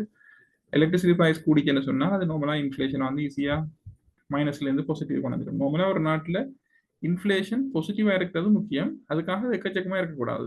அப்ப சென்ட்ரல் பேங்க் எக்ஸ்பெக்டேஷன் ஒரு 5% அளவில் இன்ஃபிளேஷனை மெயின்டைன் பண்றது அதான் ஒரு ஹெல்த்தியான எக்கனாமிக்கு முக்கியமான ஒரு விஷயம். ஸோ அது வந்து ஜூலை ஆகஸ்டுக்கு பிறகு கொஞ்சம் கொஞ்சமாக கூடி வருஷ கடைசியாக ஒரு 4-5% அல்லது 3% வரும்னு சொல்லி எதிர்பார்க்கப்படுகிறது.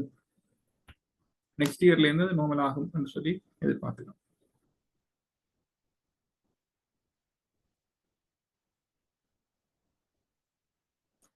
டூரிசத்தை பொறுத்த வரைக்கும் டூரிசம் வந்து நல்லா தான் போய் கொண்டிருக்குது. இப்போ நீங்க பாத்தீங்கன்னா அந்த கம்பெனிஸ் எல்லாம் குவார்ட்லி ஏர்னிங்ஸ் பப்ளிஷ் பண்ணி கொண்டிருக்கணும், லிஸ்டட் கம்பெனிஸ். இப்போ இன்றைக்கும் ஒரு 3 ஹோட்டல் கம்பெனி அல்ல ஷேர்ஸ் இந்த ஏர்னிங்ஸ் அப்டேட்ஸ் வந்தது. அதுல பாக்கிக்கலையும் 3 கம்பெனிக்குமே ரெவென்யூ, ஒரு கம்பெனி தவிர மற்ற 2க்கும் ரெவென்யூ கூடி இருக்குது. 3வது கம்பெனிக்கும் ரெவென்யூ வந்து பெரிய மாற்றம் இல்லை, ஃபிளட்டா இருக்குது. இந்த ஆப்ரேட்டிங் ப்ராஃபிட்ஸ் வந்து 3 கம்பெனிக்கும் அதிகரிச்சு தான் இருந்தது. அப்போ ஹோட்டல்ஸ் வந்து பார்த்தோம்னா கொழும்பு ஹோட்டல்ஸை தவிர இதுவரைக்கும் வந்த ரிசல்ட்ஸ் ஹோட்டல்ஸ் எல்லாமே வந்து ரெவென்யூவில் போன வருஷத்தோட இந்த வருஷம் அதிகரிப்பு இருக்குது. அப்போ இலங்கைக்கு டூரிஸ்ட் கூட வந்தாலும் அந்த சில பேர் வந்து சொல்லி நம்ம வந்து இலங்கைக்கு கூட இந்தியன் டூரிஸ்ட் வாரோடைய பெரிய இன்கம் இருக்காது. ஆனால் எங்களை பார்க்கக்கூடிய மாதிரி இருக்குது, லிஸ்டட் கம்பெனிஸ்லையும் ஹோட்டல்ஸில் வருமானம் கூடி இருக்குது. எப்படியோ வார டூரிஸ்ட் வந்து இலங்கையில கொஞ்சம் காசாவது ஸ்பெண்ட் பண்ணிவிடும். அப்போ அது வந்து இலங்கையில ஒரு பொருளாதார ஆக்டிவிட்டியை வந்து உருவாக்குது, எக்கனாமிக் ஆக்டிவிட்டி, ஒரு பொருளாதார நடத்தைன்னு சொல்லலாம். அப்ப அதன் மூலமாக நாட்டுல கனவேருக்கு வேலை வாய்ப்புகள் உருவாகுது. அப்ப அந்த சைட்ல எப்படியோ எங்களுக்கு சாதகமான தன்மை வந்து காணப்படுகிறது. இன்னும் வந்து நாங்கள் அந்த 2018ஆம் ஆண்டு இருந்ததை விட பெரிய அளவிலாக அதிகரிக்கல. கிட்டத்தட்ட நாங்கள் 2018ஆம் ஆண்டு அளவில் வந்த டூரிஸ்ட் அந்த மட்டத்துக்கு வந்துட்டோம். ஆனா இன்னும் அதை தாண்டி போய் உதாரணத்துக்கு ஏப்ரல் எடுத்தோம் என்றால் 2018ஆம் ஆண்டு 1,80,000 டூரிஸ்ட் வந்திருக்கிறோம். இந்த வருஷம் 1,75,000 டூரிஸ்ட் வந்திருக்கிறோம். கிட்டத்தட்ட 5,000 டூரிஸ்ட் குறைவு. 2018ஆம் ஆண்டு மட்டத்துக்கு நாங்கள் இன்னும் கொஞ்சம் பின்னுக்கு தான் நிற்கிறோம். மார்ச்லேயே அப்படித்தான். பிப்ரவரி மாதமும் ஜனவரி மாதமும் 2018 கூட. அப்ப ஓவராலா பார்த்தோம்னு சொன்னா ஒரு இம்ப்ரூவ்மெண்ட் ஒன்று இருக்குது. அப்ப அந்த சைட்ல இலங்கை வந்து ஓரளவுக்கு நிம்மதியா இருக்கலாம். மற்றது இன்னொரு விஷயம், இந்த பர்ச்சேசிங் மேனேஜர்ஸ் இண்டெக்ஸ் சொல்லி சொல்றது, இது வந்து நார்மலா வந்து இந்த கம்பெனிஸ் இந்த முக்கியமா அந்த உற்பத்தி கைத்தொழில் மேனுஃபேக்சரிங் சைட் இருக்க கம்பெனியின் ப்ராஃபிட்டபிலிட்டி அல்லது வேண்ட வருமானங்களை அடையாளம் காட்டக்கூடிய ஒரு இண்டிகேட்டர். இப்போ நீங்க கன்ஸ்ட்ரக்ஷன் சம்பந்தமான இல்லாட்டி மேனுஃபேக்சரிங் சம்பந்தமான கம்பெனியில இன்வெஸ்ட் பண்றீங்கன்னு சொன்னா இந்த இதை ஃபாலோ பண்றது நல்லா. இது வந்து ஜனவரில இருந்து மார்ச் வரைக்கும் ஒரு வளர்ச்சி போக்கு காட்டினது. மார்ச்சுக்கு பிறகு ஏப்ரல்ல ஒரு ஸ்டெடி ஒரு பெரிய வீழ்ச்சி ஒன்று வந்து காணக்கூடியதாக இருக்குது. அது வந்து இலங்கையை பொறுத்த வரைக்கும் ஒரு சாதாரணமான விஷயம். ஏன்னா இலங்கையை பொறுத்த வரைக்கும் இந்த ஏப்ரல் மாதம் தான் வருஷத்திலேயே கொஞ்சம் ஒரு லீவு கூடின மாசம் என்று சொல்லலாம். ஏன்னா ஏப்ரல் மாதத்துல நார்மலாக குட் ஃப்ரைடே வரும், வருஷப்பிறப்பு வரும். அப்ப அதுல வந்து இலங்கையில பொதுவாக ஃபேக்டரி எல்லாம் அந்த வருஷப்பிறப்புக்கு ஒரு கிழமை மூடுறது. அப்ப அந்த காரணங்களால பிசினஸ் ஆக்டிவிட்டிஸ் வந்து ஏப்ரல்ல இனிமே குறைவு. அடுத்த கூடுதலாக மேனுஃபேக்சரிங் கம்பெனிஸ் எல்லாம் மார்ச்ல இயர் எண்ட். அப்ப ஏப்ரல்ல வந்து கொஞ்சம் ஒரு டல்லான தன்மை தான் இருக்கும். அப்ப நார்மலா வந்து கம்பெனிஸ் இந்த மேனுஃபேக்சரிங் கம்பெனிஸ் ஜூன் ஃபைனான்சியல் ப்ராஃபிட்ஸும் வந்து நார்மலா வந்து கொஞ்சம் குறைவாக தான் இருக்கிறது. என்ன இந்த ஏப்ரல் மே வந்து இலங்கை பொறுத்த கொஞ்சம் ஃபெஸ்டிவல் சீசன் சொல்லி சொல்லுவோம். இப்போ நார்மலா மேயில வெசாக் வரும், ஏப்ரல்ல வருஷப்பிறப்பு வரும், குட் ஃப்ரைடே வரும். அப்படி ஹாலிடேஸ் வந்து கொஞ்சம் கூட. அப்போ அதுல வந்து கொஞ்சம் ஆக்டிவிட்டிஸ் குறைவா இருக்கும். பிறகு ஜூனுக்கு பிறகு திருப்பியும் எக்கனாமி வந்து பிக்கப் பண்ணிடும். அப்போ இந்த ட்ராப் வந்து ஒரு தற்காலிகமானது. இது வந்து நாங்கள் எதிர்பார்க்கிறபடிக்கு மேயில இருந்து ஒரு டேர்ன் வந்து ஜூன்ல ஸ்ட்ராங்கா பிக்கப் பண்ணுமான்னு சொல்லி எதிர்பார்க்கலாம். எக்ஸ்டர்னல் செக்டர் பெர்ஃபார்மன்ஸ் அது வந்து எனக்கு இந்த மார்ச் அப்டேட் பண்ண முடியல. ஓரளவுக்கு ஹெல்த்தியாக தான் இருக்குது. எங்களுக்கு ஸ்ட்ராங்கான ஃபாரின் ரெமிட்டன்ஸ் வந்து கொண்டு இருக்குது. டூரிசமும் ஹெல்ப் பண்ணுறபடியா எங்களுக்கு இந்த ரெமிட்டன்ஸில் ட்ரேட் டெபிசிட்டை வந்து எங்களால் மேனேஜ் பண்ணக்கூடியதாக இருக்குது. அதாவது வந்து எங்களுக்கு எப்படியோ எக்ஸ்போர்ட்டோட இம்போர்ட் தான் கூட. அப்போ அந்த இம்போர்ட்டில் வந்து இப்போ வெஹிக்கிள் இம்போர்ட்ஸ் ஏதாவது பண்ணிருக்கிறபடியா இன்னும் அந்த சைட்டில் கொஞ்சம் இம்பேக்ட் வரத்துக்கு சான்ஸ் இருக்குது. அதாவது வந்து எங்களோட இம்போர்ட் காஸ்ட் கூட போகுது. பட் ஸ்டில் வந்து எங்களால் வந்து மேனேஜ் பண்ணலாம் அப்படின்னு சொன்னால் இந்த டூரிசமும் ரெமிட்டன்ஸும் வந்து எங்களுக்கு ஹெல்ப் பண்ணுது. ஒரே ஒரு பிரச்சனை தான், இந்த ட்ரம்பின் டேக்ஸ் வந்து ஏப்ரல் மாதத்துல தான் எஃபெக்டிவா வந்திருக்குது. அப்ப ஏப்ரலுக்கு பிறகு எங்களுடைய ஏற்றுமதி எப்படி பாதிக்கப்பட்டிருக்கிறது இன்னும் எங்களுக்கு அந்த டேட்டா கிடைக்கல. இப்ப நாங்கள் மே 15 தானே, மே கடைசியாக ஏப்ரல் மாதத்து டேட்டா கிடைக்கும். அப்ப அதுதான் நாங்க பார்க்கலாம் எப்படி அது உடனடியா அந்த இம்பாக்ட் வர, அது எப்படியும் அடுத்தடுத்த மாதங்கள்ல தான் அது தெரியும். அப்ப அதுல ஒரு நிச்சயம் இல்லாத தன்மை வந்து காணப்படுது. இது வந்து எங்களோட ரிசர்வ் பொசிஷன், ரிசர்வ் வந்து கிட்டத்தட்ட 6.4 பில்லியன் அளவுக்கு அதிகரிச்சிருக்குது. மற்றது இதுதான் அந்த பிஸ்கல் கான்சல்டேஷன் சொல்லி சொல்றது. இதை நோக்கி தான் நாங்கள் ஒர்க் பண்ணி கொண்டிருக்கோம். இலங்கையை பொறுத்த வரைக்கும் இந்த IMF-ஓட சேர்ந்து ஒர்க் பண்றது வந்து இந்த விஷயம் தான் என்று சொன்னால், இலங்கையின் வரி வருமானத்தை அதிகரிச்சு இந்த பிஸ்கல் டிசிப்ளின் என்று சொல்லி சொல்லுவோம். அதாவது வந்து அரசாங்கத்தின் செலவு, அரசாங்கம் எப்படியோ இந்த சமூக ரீதியான எக்ஸ்பென்சஸ் இருக்குது, சோஷியல் எக்ஸ்பென்சஸ், முக்கியமாக இந்த ஹாஸ்பிட்டல் அந்த மாதிரியான விஷயங்கள் மெயின்டைன் பண்ணணும், பப்ளிக் சர்வீசஸ் வந்து மெயின்டைன் பண்ணணும்.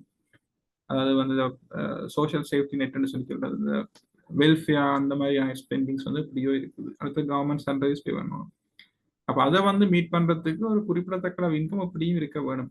அப்போ அந்த இதை தான் IMF வந்து புஷ் பண்ணி செய்விக்கணும். அடுத்து வந்து கவர்மெண்ட் டிபார்ட்மெண்ட்ஸ்ல வர தேவையில்லாத நட்டங்களை குறைக்க வேணும். ஸோ அந்த விஷயங்கள் வந்து ஓரளவுக்கு இப்போ ஆரோக்கியமாக நடந்து கொண்டு இருக்குது. அதுலேயும் பார்த்தீங்கன்னு சொன்னால் இந்த இப்போ அண்மையில வந்து இந்த எலக்ட்ரிசிட்டி ப்ரைஸ் கூட்டுற விஷயமும் அதோட தொடர்பட்ட ஒன்று தான். இப்போ IMF வந்து ஏப்ரல் மாதத்துல ஒரு ரிவ்யூ பண்ணியிருந்தது. அதில் வந்து IMF சில ரெக்கமெண்டேஷன் கொடுத்துருக்கு கவர்மெண்ட்டுக்கு செய்ய சொல்லி. ஓவராலாக வந்து பெர்ஃபார்மன்ஸை நல்லன்னு சொல்லி ரெக்கமெண்ட் பண்ணியிருக்கேன். அதே இடத்துல அவையும் வந்து இந்த டேரிஃப் பிரச்சனையை வந்து ஒரு சிக்கலை தருமன்ற மாதிரியான கருத்து ஒன்று சொல்லியிருந்தவ. அது தவிர இந்த எலக்ட்ரிசிட்டி ப்ரைஸை வந்து இந்த ஃபார்முலாவை அப்ளை பண்ண அப்படி, அதாவது வந்து இப்போ சொல்கிறேன் என்னது ப்ரைஸ் ரிஃப்ளெக்டிவ் ஃபார்முலான்னு சொல்லி அவன்ட சஜஷன் வந்து ஒவ்வொரு மாதமும் காஸ்ட்டுக்கு ஏற்ற மாதிரி ப்ரைஸை மாற்ற சொல்லிடும். எப்படி நாங்கள் பெட்ரோல் டீசலுக்கு வந்து எப்படி மாதம் மாதம் ப்ரைஸை மாற்றுறோமோ அதே மாதிரி எலக்ட்ரிசிட்டி ப்ரொடக்ஷனுக்கு மாற்ற சொல்லி, பட் அரசாங்கம் வந்து அதில் அவ்வளவு இன்ட்ரெஸ்ட் காட்டில் என்ன சொன்னால் அந்த எலக்ட்ரிசிட்டி ப்ரைஸ் அப்படி மாற்றுறது வந்து பொருளாதாரத்தில் கொஞ்சம் பாதிப்பு ஏற்படுத்தலாம். என்னன்னு சொன்னால் உற்பத்திகளை பொறுத்த வரைக்கும் விலையை வந்து தெளிவாக இல்லாட்டி காஸ்ட்டை பிளான் பண்ணுறது கஷ்டம் கம்பெனிகளுக்கு. அப்போ அந்த சைடில் கொஞ்சம் அரசாங்கம் அதை கொஞ்சம் பேக் பண்ணுது. பட் எப்படியோ வந்து இப்போ மார்ச் வரைக்கும் அந்த குவார்டர்லி ரிப்போர்ட்டிங் படிக்கு 16 பில்லியன் கிட்ட லாஸ் பண்ணியிருக்கணும். அப்போ வந்து IMF இந்த ரூலின் படிக்க கட்டாயம் எலக்ட்ரிசிட்டி ப்ரைஸை கூட்ட வேண்டிய நிலைமை வருது. அந்த விஷயம் இப்போ முக்கியமான ஒரு பேசு பொருளாக இருக்குது. பட் இது வந்து இந்த டேரிஃப் பிரச்சனை ஏற்கனவே பழைய நியூஸ் தான், புதுசாக ஒன்றும் இல்லை. இதுதான் அப்போது நான் சொன்னது, சைனாக்கும் அமெரிக்காவுக்கும் இடையில ஓரளவுக்கு ஒரு அண்டர்ஸ்டாண்டிங், ஒரு செட்டில்மெண்ட்டுக்கு வரணும். அதே மாதிரி யூகேயோடையும் அமெரிக்கா வந்து ஒரு செட்டில்மெண்ட்டுக்கு வந்திருக்கிற மாதிரி இருக்குது. இன்னும் ஒன்றும் ஃபைனலைஸ் பண்ணி இதுதான் இவ்வளவுதான் சொல்லி இன்னும் ஒன்றும் இல்லை. மற்ற நாடுகள் வந்து அமெரிக்காவோட நெகோசியேட் பண்ணி கொண்டிருக்கிறோம், இந்தியா உட்பட. அதுலேயும் வந்து இன்னும் அமெரிக்கா வந்து ஒரு ஃபைனல் டிசிஷனை வந்து இன்னும் சொல்ல இல்லை. இந்த டரிஃப் வந்து இந்த மாதிரி இருக்க போகுதுன்ற இன்னொரு சரியான முடிவு இன்னும் இல்லை. பட் எல்லாட்டையும் பொதுவான அபிப்பிராயம் இந்த டேக்ஸ் வந்து ஃபுல்லாக ரிமூவ் பண்ணப்படாது என்றது. அப்போ அதால வர தாக்கம் எப்படி இருக்க போகுதுன்றது தான் பிரச்சனை. இப்போ அண்மையில் பார்த்தீங்கன்னா நியூஸ் வந்து அமெரிக்காவில் வந்து அமெரிக்கான ரேட்டிங், அமெரிக்கா வந்து ஒரு AAA ரேட்டட் கண்ட்ரின்னு சொல்லுவோம். அந்த ஆகக்கூடிய ரேட்டிங்கில் இருந்த ஒரு கண்ட்ரி 1950ஆம் 60ஆம் ஆண்டுக்கு பிறகு இப்போதான் ஃபர்ஸ்ட் டைமாக அந்த ரேட்டிங் வந்து ஒரு ஸ்டெப் குறைச்சிருக்கணும். நம்மளோட டெக்னிக்கலாக சொல்ல நொச்சுன்னு சொல்லி AAA இருந்து AA1க்கு குறைச்சிருக்கணும். அப்போ அது அவங்க கன்சர்ன் வந்து என்னன்னு சொன்னால், அமெரிக்காண்ட மொத்த கடன், இலங்கையை பொறுத்த வரைக்கும் எங்களோட கடன் வந்து நினைக்கிறேன் $80 பில்லியன் கிட்ட வருது நினைக்கிறேன். எங்களோட GDP ஆல்மோஸ்ட் லைக் GDP அளவுக்கு கடன் இருக்கு. சாரி, $100 பில்லியன் கிட்ட எங்களோட கடன் இருக்குது.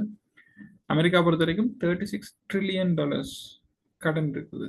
அப்போ அந்த கடன் வந்து ஒரு அன்சஸ்டைனபிள். இப்போ இலங்கை எப்படி நாங்கள் சிக்கலுக்கு வந்து மாட்டினோமோ அதே மாதிரி அவைண்ட கடன் வந்து ஒரு இல்லையை தாண்டி போயிட்டுன்றது தான் இந்த ரேட்டிங் ஏஜென்சிஸ் இந்த கருத்து. அப்போ ட்ரம்ப் வந்து இந்த டேக்ஸை இம்ப்ளிமெண்ட் பண்ணுறதும் ஒரு காரணம் வந்து இந்த பிரச்சனையை சமாளிக்கிறதுக்கு. இந்த தொடர்ந்து அமெரிக்கா கடன் வாங்கி செலவழித்து கொண்டு இருக்கிறது. அமெரிக்காவும் வந்து இலங்கை மாதிரி ஒரு டெபிசிட் கண்ட்ரி.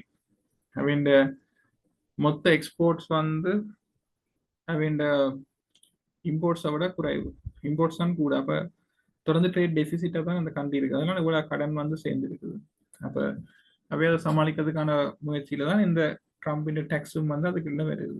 அப்போ டேக்ஸ் ஃபுல்லாக இல்லாமல் போகிறதுக்கான வாய்ப்புகள் இல்லை. எப்படி நாங்கள் இதை சமாளிக்க போகிறோம்ன்றதுலாம் எங்களோட அப்கமிங் பீரியட்ஸ் வந்து இருக்க போகுது. ஸோ இதோட வந்து இந்த ப்ரெசன்டேஷனை முடிவு கொண்டு வந்துட்டு உங்களோட கேள்விகளை பார்க்கலாம். உங்களோட கேள்விகள் இருந்தேன்னு சொன்னால் தயவுசெய்து டைப் பண்ணி அனுப்புங்க. முடிஞ்ச வரைக்கும் அதை நான் டீட்டெயிலாக பார்க்கறதுக்கு ட்ரை பண்ணுறேன். ஒரு ஆள் வந்து மற்ற இன்னொரு திருப்பியும் சொல்கிறேன், கையெழுத்த வேண்டாம், தயவுசெய்து தமிழ்லையோ இங்கிலீஷ்லையோ பிரச்சனை இல்லை. கொஷின்ஸ் வந்து டைப் பண்ணிடுங்க, அந்த chat பாக்ஸில் டைப் பண்ணலாம். டைப் பண்ணிங்கன்னு சொன்னால் நான் முடிஞ்ச வரைக்கும் ஆன்சர் பண்ணுறேன். வாய்ஸ் வந்து நான் நினைக்கிறேன் எல்லாம் பண்ண இல்லைன்னு சொல்லி நினைக்கிறேன்.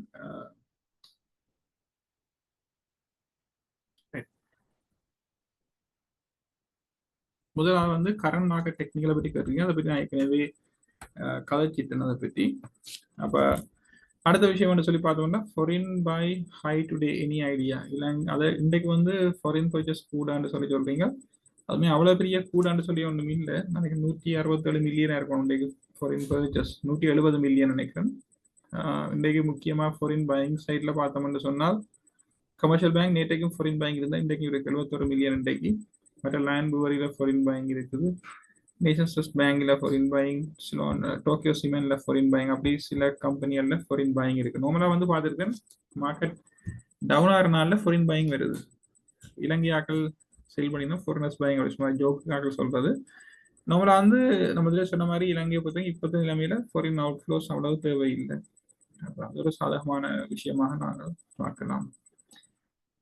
Why banking and finance sector stock prices are downtrend அப்படின்னு நான் நினைக்கல. இன்றைக்கு நாங்கள் HNBல கொஞ்சம் விலை குறைஞ்சிருந்தது. இன்றைக்கு மார்க்கெட் டவுன் ஆனதை வச்சுக்கணும் நாங்கள் டிசிஷன் எடுக்கிறது அவ்வளவு சரியா இருக்குன்னு நான் நினைக்கல. பேங்க் வந்து ஓவராலாக வந்து அந்த டிவிடெண்ட் நம்ம சொன்ன மாதிரி இப்போ போன வருஷம் செப்டம்பர் மாதத்துல இருந்து பார்த்தீங்கன்னு சொன்னால் பேங்க் எல்லாமே கிட்டத்தட்ட 40-50% அதை கூட சிலது டபுள் பண்ணியிருக்கு. HNB எல்லாம் கிட்டத்தட்ட டபுள். அப்போ அதில் செல்லிங் வர்றது நார்மல், அது பெரிய பிரச்சனையாண்டு இல்லை. நினைக்கிற மார்க்கெட் கொஞ்சம் ஸ்டெபிலைஸ் பண்ணி செப்டம்பரை டார்கெட் பண்ணினால் மார்க்கெட் ஓவராலாக பிக்கப் பண்ணுமென்னு சொல்லி நாங்கள் எதிர்பார்க்கலாம். இந்த ட்ரம்பிட்ட பிரச்சனை பெரிய பாதிப்பு ஏற்படுத்தாட்டி வந்து இலங்கை வந்து இப்போ உள்ள நிலைமையில வந்து ஓரளவுக்கு சாதகமாக தான் இருக்கு. ஆனால் இன்றைக்கு ஒரு நியூஸ் ஒன்று இருந்தது மார்க்கெட்ல, அதுவும் ஒரு காரணமா இருக்கலாம். இன்றைக்கு மார்னிங் ஒரு நியூஸ் வந்தது, இந்த கட்டுநாயக்க சைட்ல வந்து ஒரு கார்மெண்ட்ஸ் ஃபேக்டரி வந்து அவை கிட்டத்தட்ட ஒரு 30-40 வருஷமா இலங்கையில் ஆப்ரேஷன் இருக்கிற ஒரு கம்பெனி க்ளோஸ் பண்ணுறேன்னு சொல்லி. இப்போ வந்து அவன் இந்த ஸ்டாஃப்ஸுக்கு வந்து அந்த ஒவ்வொரு கேட்டகரியை பொறுத்து அவைக்கு செட்டில்மெண்ட்ஸ் 3, சில பேருக்கு 1 வருஷம் சேலரி, 2 வருஷம் சேலரி, அப்படி அவன் சீனியரிட்டிக்கு இப்போ வந்து கொடுத்து அந்த ஃபேக்டரியை க்ளோஸ் பண்ணுறேன்னு டிசைட் பண்ணி அது வந்து இன்றைக்கு அதுவும் ஒரு நெகட்டிவான விஷயம். எப்படின்னா அந்த நம்ம இதிலே சொன்ன மாதிரி அமெரிக்காவுக்கு நாங்கள் எக்ஸ்போர்ட் பண்ணுறோம். இலங்கையில மொத்த ஆடு கைத்தாடு ஏற்றுமதியில 40% அமெரிக்காவுக்கு தான் போகுது. அப்போ 40% போகிற ஒரு நாட்டில் அப்படி டேக்ஸை கொண்டு வந்தோன்னு அங்கே வாங்குறாக்கள் கொஞ்சம் பெர்சன்டேஜ் நீங்கள் ஏற்றுக்கொள்ளுங்கன்னு சொல்லிச்சுன்னா இலங்கை வந்து அதை ஏற்றுக்கொள்ள நிலைமையிலே இல்லை. ஏன்னா போட்டி காரணமாக ஏற்கனவே சின்ன மாறியில தான் இவையெல்லாம் ஒர்க் பண்ணி நம்ம இப்போ வந்து அந்த ஷாக்கை வந்து வேலை ஏற்றுக்கொள்ளலாம். அப்போ சில வழியில் சில கம்பெனி ஏற்கனவே பார்த்தீங்கன்னா லிஸ்டட் கம்பெனியை பொறுத்த வரைக்கும் டிஜே எல்லாம் ஏற்கனவே இந்தியாவிலையும் நினைக்கிறேன் பங்களாதேஷில் இந்த பிராண்டிக்ஸ் ஆப்ரேஷன்ஸ் இருக்குது. டிஜேலுக்கு பங்களாதேஷில் நேரடியாக இல்லைன்னு தான் நினைக்கிறேன். எஜிப்டில் வந்து இப்போ அண்மையில எக்ஸ்பேண்ட் பண்ணியிருக்கேன். அப்படி ஓவர்சீஸ் இப்போ ஹெலா க்ளோத்திங் எடுத்தோம்னு சொன்னால் ஹெலா க்ளோத்திங் ஆப்பிரிக்காவில் இருக்குது. அப்படி ஏற்கனவே வந்து இலங்கையிலேருந்து சில இந்த உடுப்பு தைக்கிற டெக்ஸ்டைல் கம்பெனிஸ் ஆல்ரெடி வெளிநாட்டில் முதலீடு செய்ய தொடங்கிட்டு. ஏன்னா இலங்கையில காஸ்ட் கூட, வெளிநாடுகளில் காஸ்ட் குறைவாக இருக்கு, டேக்ஸ் பெனிஃபிட்ஸ் இருக்குன்னு அந்த காரணத்தால ஏற்கனவே வெளியேற ஒரு தன்மை இருக்குது. அப்போ இப்போ வந்து இந்த டேக்ஸோட வந்து சில கம்பெனிகள் கொஞ்சம் ஸ்ட்ரகிள் பண்ணுது. அப்போ இப்போ இலங்கையை பொறுத்த வரைக்கும் நாங்கள் வந்து வேற ஏற்றுமதி துறைகளை பார்க்கணும். அப்போ அது வந்து உடனடியாக செய்ய முடியாத ஒரு விஷயம். அந்த சைட்லேயும் ஒரு சின்ன நெகட்டிவான தன்மை ஒன்று இருக்குது. அப்போ பேங்கிங் செக்டர் டவுன் ஆனதுக்கு ஸ்பெஷலாக ரீசன் ஒன்றும் இல்லை. ஒரு தற்காலிகமான இந்த நெகட்டிவ் சென்டிமெண்ட்ஸால கொஞ்சம் ஒரு டவுன் ட்ரெண்ட் வந்திருக்குமென்னு நான் நினைக்கிறேன். ஓவராலாக வந்து அவ்வளவு பெரிய நெகட்டிவாக நான் நிக்கல. என்னடா இப்ப நார்மலா பார்த்தால் இலங்கையை பொறுத்த வரைக்கும் இப்ப இந்த டூரிசம் பிக்கப் பண்றபடியா புது பிசினஸ் ஆப்பர்ச்சுனிட்டிஸ் இருக்குது. இப்ப ஒரு செக்டர்ல இருந்து வேலை இல்லாமல் போனாலும் இன்னொரு செக்டரால அதை கவர் பண்ணலாம் ஓரளவுக்கு. ஆனா நாட்டின் ஏற்றுமதின்னு சொல்லிக்க நிச்சயமாக இதுல பாதிப்பு வேற பார்க்கும். வேலை வாய்ப்பு பிரச்சனைகள் வந்து இந்த டூரிசம் ஸ்ட்ராங்கா இருக்கும் வரைக்கும் நாங்க பெருசாக பாதிக்கப்பட மாட்டோம் என்று நான் நினைக்கிறேன்.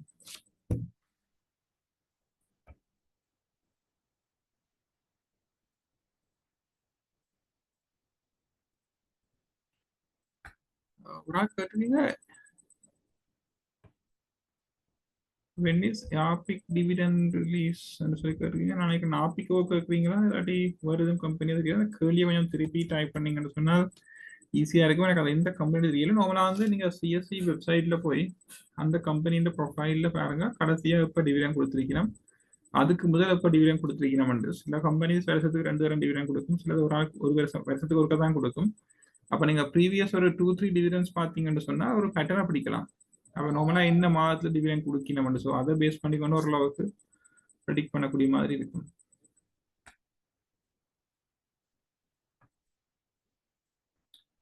எந்த நாட்டிலேருந்து இலங்கையில முதலீடுகள் வருது, இல்லை எந்த நாட்டிலேருந்து இலங்கை பங்கு சந்தையில முதலீடுகள் வருதுன்ற கேள்வி கேட்டிருக்கீங்க. எனக்கு அப்படி ஸ்பெசிஃபிக்கா சொல்ல தெரியல. பட் வந்து நார்மலா வந்து அமெரிக்கன் ஃபண்ட்ஸ், இப்போ இந்த பிளாக் ராக் அந்த மாதிரி கம்பெனிஸ் வந்து தனிப்பட்ட ஸ்டாக்ஸ்ல இன்வெஸ்ட் பண்ணாட்டியும் இந்த பிரமிட் கிளாஸ்ல எல்லாம் மேஜர் ஷேர் ஹோல்டர்ஸாகவே இருக்கணும். மற்றது இப்போ ஷெவ்ரான் மாதிரியான கம்பெனிஸ் வந்து நீண்ட கால முதலீட்டில் இருக்கணும். நார்மலாக ட்ரேடிங்னு சொல்லி பார்த்தோம்னு சொன்னா கூட ஃபாரின் கம்பெனிஸ் சிங்கப்பூர் இன்வெஸ்ட்மெண்ட் ஆமுக்களால தான் வருது. இப்போ நார்மலாக இலங்கையை பொறுத்த வரைக்கும் இலங்கையில இப்போ இந்தியாவில் வர மாதிரி பெரிய மெசிவ் இன்வெஸ்ட்மெண்ட்ஸ் வரையில் இருந்தபடியா சில கம்பெனிஸ் ஒரு சிஎஸ்ஆர் மாதிரி இலங்கையில் இன்வெஸ்ட் பண்ணினோம் சொன்னா ஃபாரின் ஃபண்ட்ஸ் வந்து இப்போ இலங்கை மாதிரி டெவலப் பண்ற நாட்டில் நாங்கள் முதலீடு செய்து இலங்கை டெவலப்மெண்ட்டுக்கு நாங்கள் உதவி செய்யறோம்னு சொல்லி அவை இந்த இன்வெஸ்டர்ஸுக்கு காட்டுறது. அப்படி ஒரு விஷயம் ஒன்று இருக்கு என்று சொன்னா இப்போ ஃபாரின் ஃபண்ட் மேனேஜர்ஸ் இப்போ அவை வந்து ஒரு $100 பில்லியன் அப்படி இப்போ $100 பில்லியன் சொன்னா இலங்கையின் மொத்த ஜிடிபியோட கூட அப்படி ஒரு பெரிய போர்ட்ஃபோலியோ மேனேஜ் பண்ணிக்கல ஒரு $1 மில்லியன் $2 மில்லியன் வந்து இலங்கையில இன்வெஸ்ட் பண்றது வந்து ஒரு கணக்கில் வராத ஒரு விஷயம், ஒரு சின்ன விஷயம். அதை வந்து இந்த சிஎஸ்ஆர் ப்ரொஜெக்ஷன் இந்த மாதிரி இப்போ இலங்கை மாதிரி ஒரு கஷ்டப்பட நாட்டின முதலீடு செய்ய அந்த நாட்டின் வளர்ச்சிக்கு உதவி செய்யும் இந்த மாதிரி காட்டுற ஒரு தன்மை இருக்கு. அதோட மற்றது இண்டிவிஜுவல் இன்வெஸ்டர்ஸ் இலங்கை இன்வெஸ்ட் பண்ணினோம். இப்போ குறிப்பிட்டு இந்த நாட்டில் தான் கூட இன்வெஸ்ட்மெண்ட் வருதுன்னு சொல்லி எனக்கு சொல்ற அளவுக்கு என்னோட இப்ப டேட்டா இல்லை. நாங்க வந்து ஆஷா செக்யூரிட்டிஸ் மியூச்சுவல் ஃபண்ட்ஸ்ல எதுவும் செய்தாலும் இருக்கீங்க இல்லை, நாங்க வந்து தனியாக ஸ்டாக் புரோக்கர்ஸ் மட்டும்தான். ஆஷா செக்யூரிட்டிஸ் வந்து ஒரு தனி பங்கு தரகர் நிறுவனம், வேற பிசினஸ் ஒன்றும் செய்யறே இல்லை.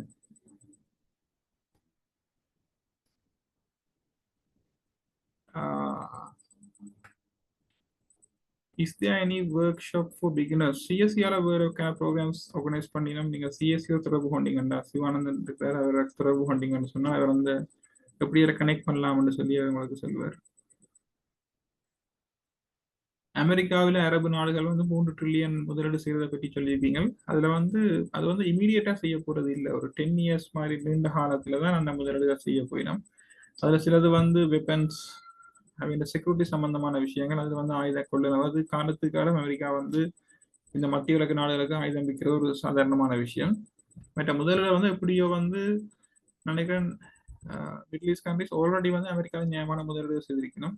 அப்போ இது வந்து ஒரு மியூச்சுவல் அண்டர்ஸ்டாண்டிங் என்ற மாதிரி தான் சொல்லணும்னு நினைக்கிறேன். அமெரிக்காவில் வந்து இப்போ ட்ரம்ப் வந்து பார்த்தீங்கன்னா அவருக்கு வந்து போன முதல் நாடு middle east.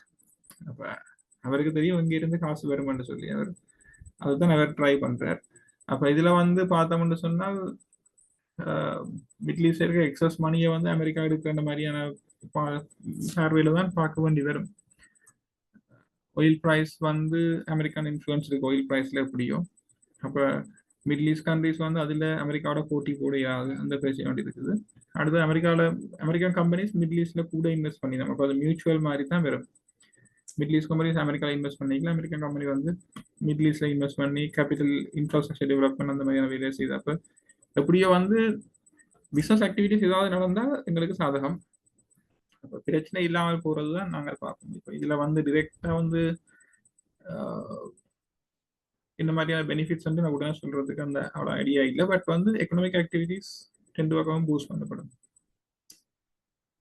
Which sectors performing வெல்னு சொல்லி கேட்டிருக்கீங்க. இப்போதைக்கு வந்து எங்களை பொறுத்த வரைக்கும் ஃபைனான்ஸ் செக்டர் கூட ஆக்டிவாக இருக்குது. அந்த வெஹிக்கிள் இம்போர்ட்ஸ் மற்றது இப்போ கனகால இப்போ இந்த கோவிட்ல ஸ்டார்ட் பண்ணி 2020 25 வரைக்கும் இலங்கையின் எக்கனாமியில ப்ரொஜெக்ட்ஸ் வந்து ஹோல்ட் பண்ணப்பட்டது. முதல் கோவிட் வந்தது, அப்புறம் எக்கனாமிக் கிரைசிஸ், இந்த இம்போர்ட் ரெஸ்ட்ரிக்ஷன் முக்கியமாக 2019 ஆண்டுக்கு பிறகு வந்து இம்போர்ட் ரெஸ்ட்ரிக்ஷன்ஸ் வந்தது இந்த கரன்சி பிரச்சனையால. இப்போதான் கொஞ்சம் முதல் ஸ்மூத்தாக இருக்கிறபடியா கொஞ்சம் புதிய முதலீடுகள் புதிய விஷயங்கள் வந்து ஏற்படுது. அப்போ கொஞ்சம் கன்ஸ்ட்ரக்ஷன், மேனுஃபேக்சரிங், ஃபைனான்ஸ் மற்ற ஆக்கள் வந்து புது எக்ஸ்போர்ட்ஸுக்கு ட்ரை பண்ணினோம், புது புது மார்க்கெட்ஸை ட்ரை பண்ணினோம். அப்போ அந்த விஷயங்கள்ல அடுத்த டூரிசம் அந்த சைட்ஸ்ல வந்து கொஞ்சம் பாசிட்டிவாக இருக்குது.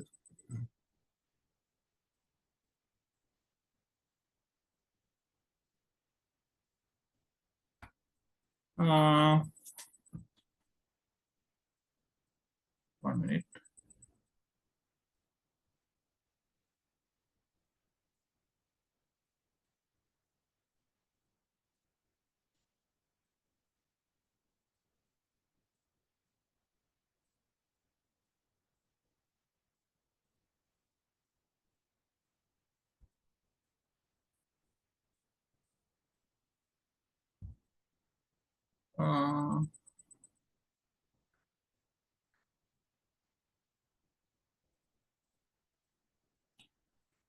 இப்போ இந்த மல்டி பேக்கர் ஷேர்ஸ் என்று சொல்லி கேள்விப்பட்டிருக்கீங்க.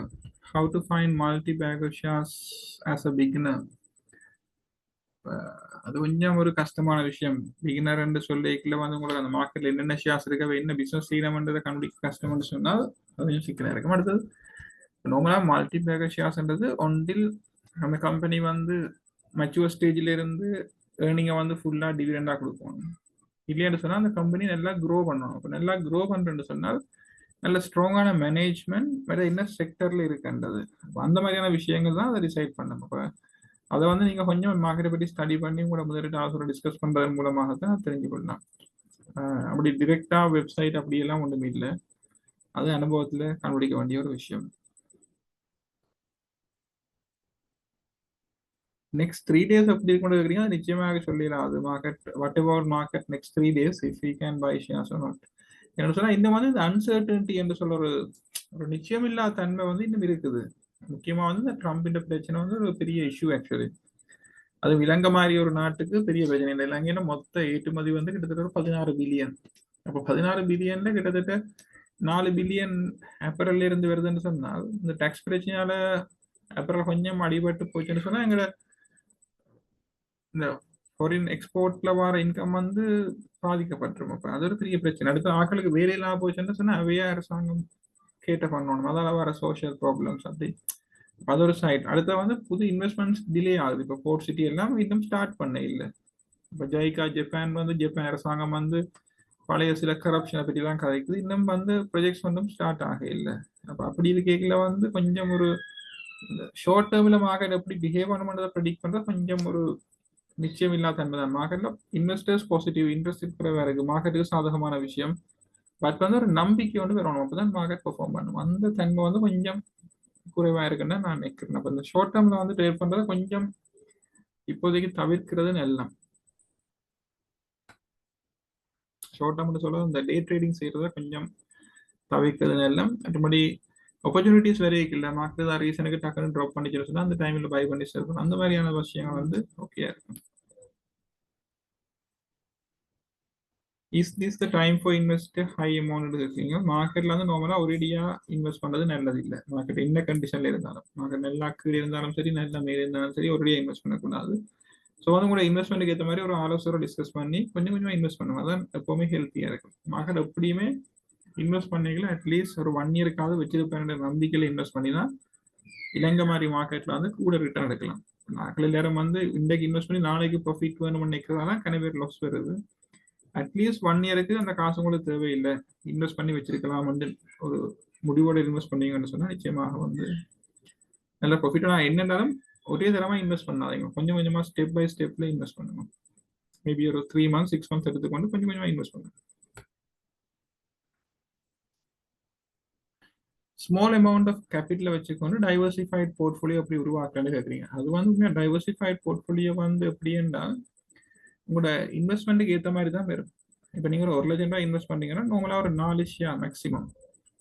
அப்போ 4 ஷேரும் 4 பொட்டென்ஷியல் ஏரியாஸில் இன்வெஸ்ட் பண்ணினா ஒரு பேங்க், ஒரு உதாரணத்துக்கு ஒரு ஹேலிஸோ ஜான்கீஸ் அந்த மாதிரி ஒரு சைட்டில் வந்து ஒரு பேங்க்கில் ஒரு ஷேர், ஒரு டிவிடெண்ட் பே பண்ணக்கூடிய ஒரு ஷேர் அப்படி பார்த்து இன்வெஸ்ட் பண்ணி போட்டு அப்புறம் உங்களோட கேபிட்டல் கூடைக்குள்ள வேற ஷேர்ஸுக்கு போகலாம். அப்படி செய்யலாம். லம்சம் இன்வெஸ்ட்மெண்ட் பண்ணுவதற்கு மேலும் பொறுக்க வேணுமா? நார்மலாக ஸ்டாக் மார்க்கெட்டில் எப்போவுமே லம்சம் இன்வெஸ்ட் பண்ணாலே தான் நல்லம். கொஞ்சம் கொஞ்சமாக ஒரு போர்ட்ஃபோலியோ பில் பண்ணுறது தான் நல்லம். கொஞ்சம் கொஞ்சமாக காசை போட்டு போர்ட்ஃபோலியோவில் வந்து மார்க்கெட் தளம்பரடையும் கட்டாயம் ஒரே மாதிரி அப் ஆகிறதும் இல்லை, டவுன் ஆகிறதும் இல்லை. ஆப்பர்ச்சுனிட்டிஸ் வரைக்குள்ள வாங்கணும். அப்போ அதுக்கு முதல்ல ஒரு பேஸை கிரியேட் பண்ணி வச்சுக்கோண்டா ஆப்பர்ச்சுனிட்டிஸ் வரைக்குள்ள பை பண்ணணும். நம்மள வந்து ஆப்பர்ச்சுனிட்டிஸ் மார்க்கெட் டவுன் ஆகிக்கு தான் பையிங் ஆப்பர்ச்சுனிட்டி. ஆனால் மார்க்கெட் டவுன் ஆகிக்க அక్కడ வாங்க மாட்டேன். மார்க்கெட் அப் பண்ணிக்கலாம் வாங்குவேணும். அது ஒரு புலியான விஷயம். இன்ஸ்டிடியூஷனல் இன்வெஸ்டர்ஸ் இன்ஸ்டிடியூஷனல் இன்வெஸ்டர்ஸ் நார்மலா சொல்றது வந்து ஃபண்ட்ஸ். இப்போ இன்சூரன்ஸ் கம்பெனிஸ் எல்லாம் ஸ்டாக் மார்க்கெட்ல முதலீடு செய்யும். அதை வந்து நான் நார்மலா இன்ஸ்டிடியூஷனல் இன்வெஸ்டர்ஸ் சொல்லலாம். இன்சூரன்ஸ் கம்பெனிஸ் இருக்கு, மாதிரி யூனிட் ட்ரஸ்ட் கம்பெனிஸ், லார்ஜ் ஸ்கேல்ல இன்வெஸ்ட் பண்ற கம்பெனிஸ் இருக்கு.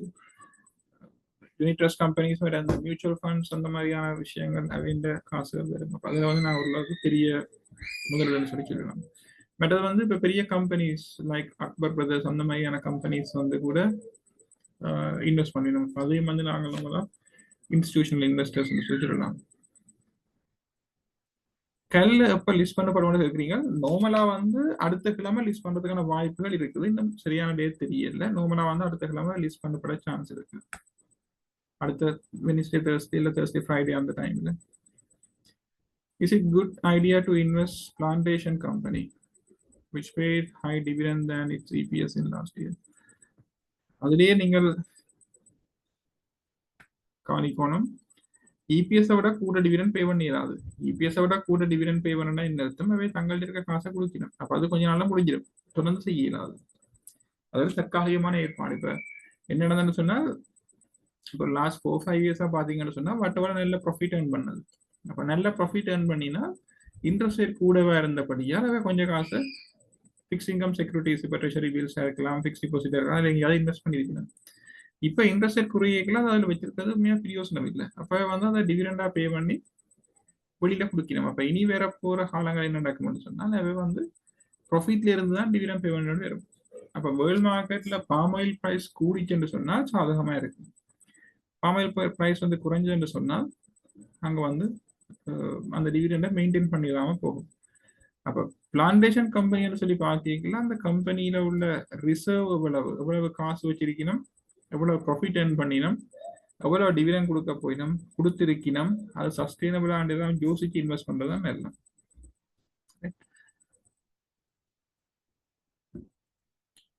இந்த டிவிடெண்ட் டைம் பீரியட் பற்றி கேட்குறீங்க. நார்மலா சிஎஸ்சி டேட்டா சீடின்னு இருக்கு. முந்தைய 1200 ரூபா அந்த சீடி இப்போ எவ்வளவு ஆசைன்னு தெரியல. நீங்க திரு சிவானந்தனோட தொடர்பு பண்ணீங்கன்னு சொன்னா அது நினைக்கிறேன் வெப் வெர்ஷன்லயும் இருக்குன்னு நினைக்கிறேன். அதாவது சின்ன அமௌண்ட் பே பண்ணீங்கன்னா உங்களுக்கு இமெயில்ல ஒரு லிங்க் அனுப்பிடும், அதை இருந்து டவுன்லோட் பண்ணிக்கொள்ளலாம். முந்தைய சிடியில் அடிச்சு வாரது ஒவ்வொரு குவார்ட்டருக்கும் அப்டேட் பண்ணிடும். ஒரு லாஸ்ட் 10 இயர்ஸோ 15 இயர்ஸ் டேட்டா அதில் இருக்கும்.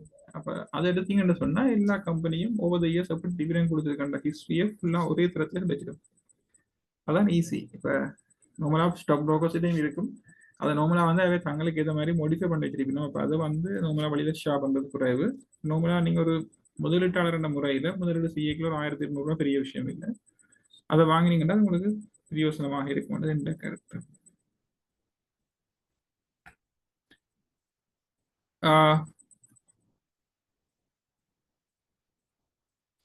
மார்க்கெட் அனாலிசிஸ் டிலே பண்ணப்பட்டது வந்து உண்மையாக வந்து எங்களுக்கு சில தவிர்க்க முடியாத காரணங்களால தான் டிலே ஆகிடுது. நார்மலா ஃபர்ஸ்ட் வீக்ல செய்யதான் ட்ரை பண்றோம். அடுத்த மாதத்துலேருந்து முடிஞ்ச வரைக்கும் ஃபர்ஸ்ட் வீக்ல செய்யலாம்னு நான் எதிர்பார்க்கிறேன். ஆஷால ஆன்லைன் ட்ரேடிங் வந்து என்ன மாதிரி என்று சொன்னால் அது வந்து நீங்க அங்கே ட்ரேடிங்ல தான் பார்க்கணும். ஏன்னா அது சில கண்டிஷன்ஸ்க்கு இருக்கும். ஒரு ஃபிளட் ரேட் இல்லை, ஒவ்வொரு சிச்சுவேஷனுக்கு ஏற்ற மாதிரி வித்தியாசப்படும். ஸோ வந்து உங்களுக்கு விரும்பினா நாளைக்கு வந்து 242900 ஃபோன் நம்பர் 011-242900 அந்த நம்பருக்கு கால் பண்ணீங்கன்னு சொன்னால் நான் வந்து உங்களோட காலேஜ் போட்டு இந்த மாதிரின்னு சொல்லி அரேஞ்ச் பண்ணி தரலாம். Is there any recent updates about the Port City development project?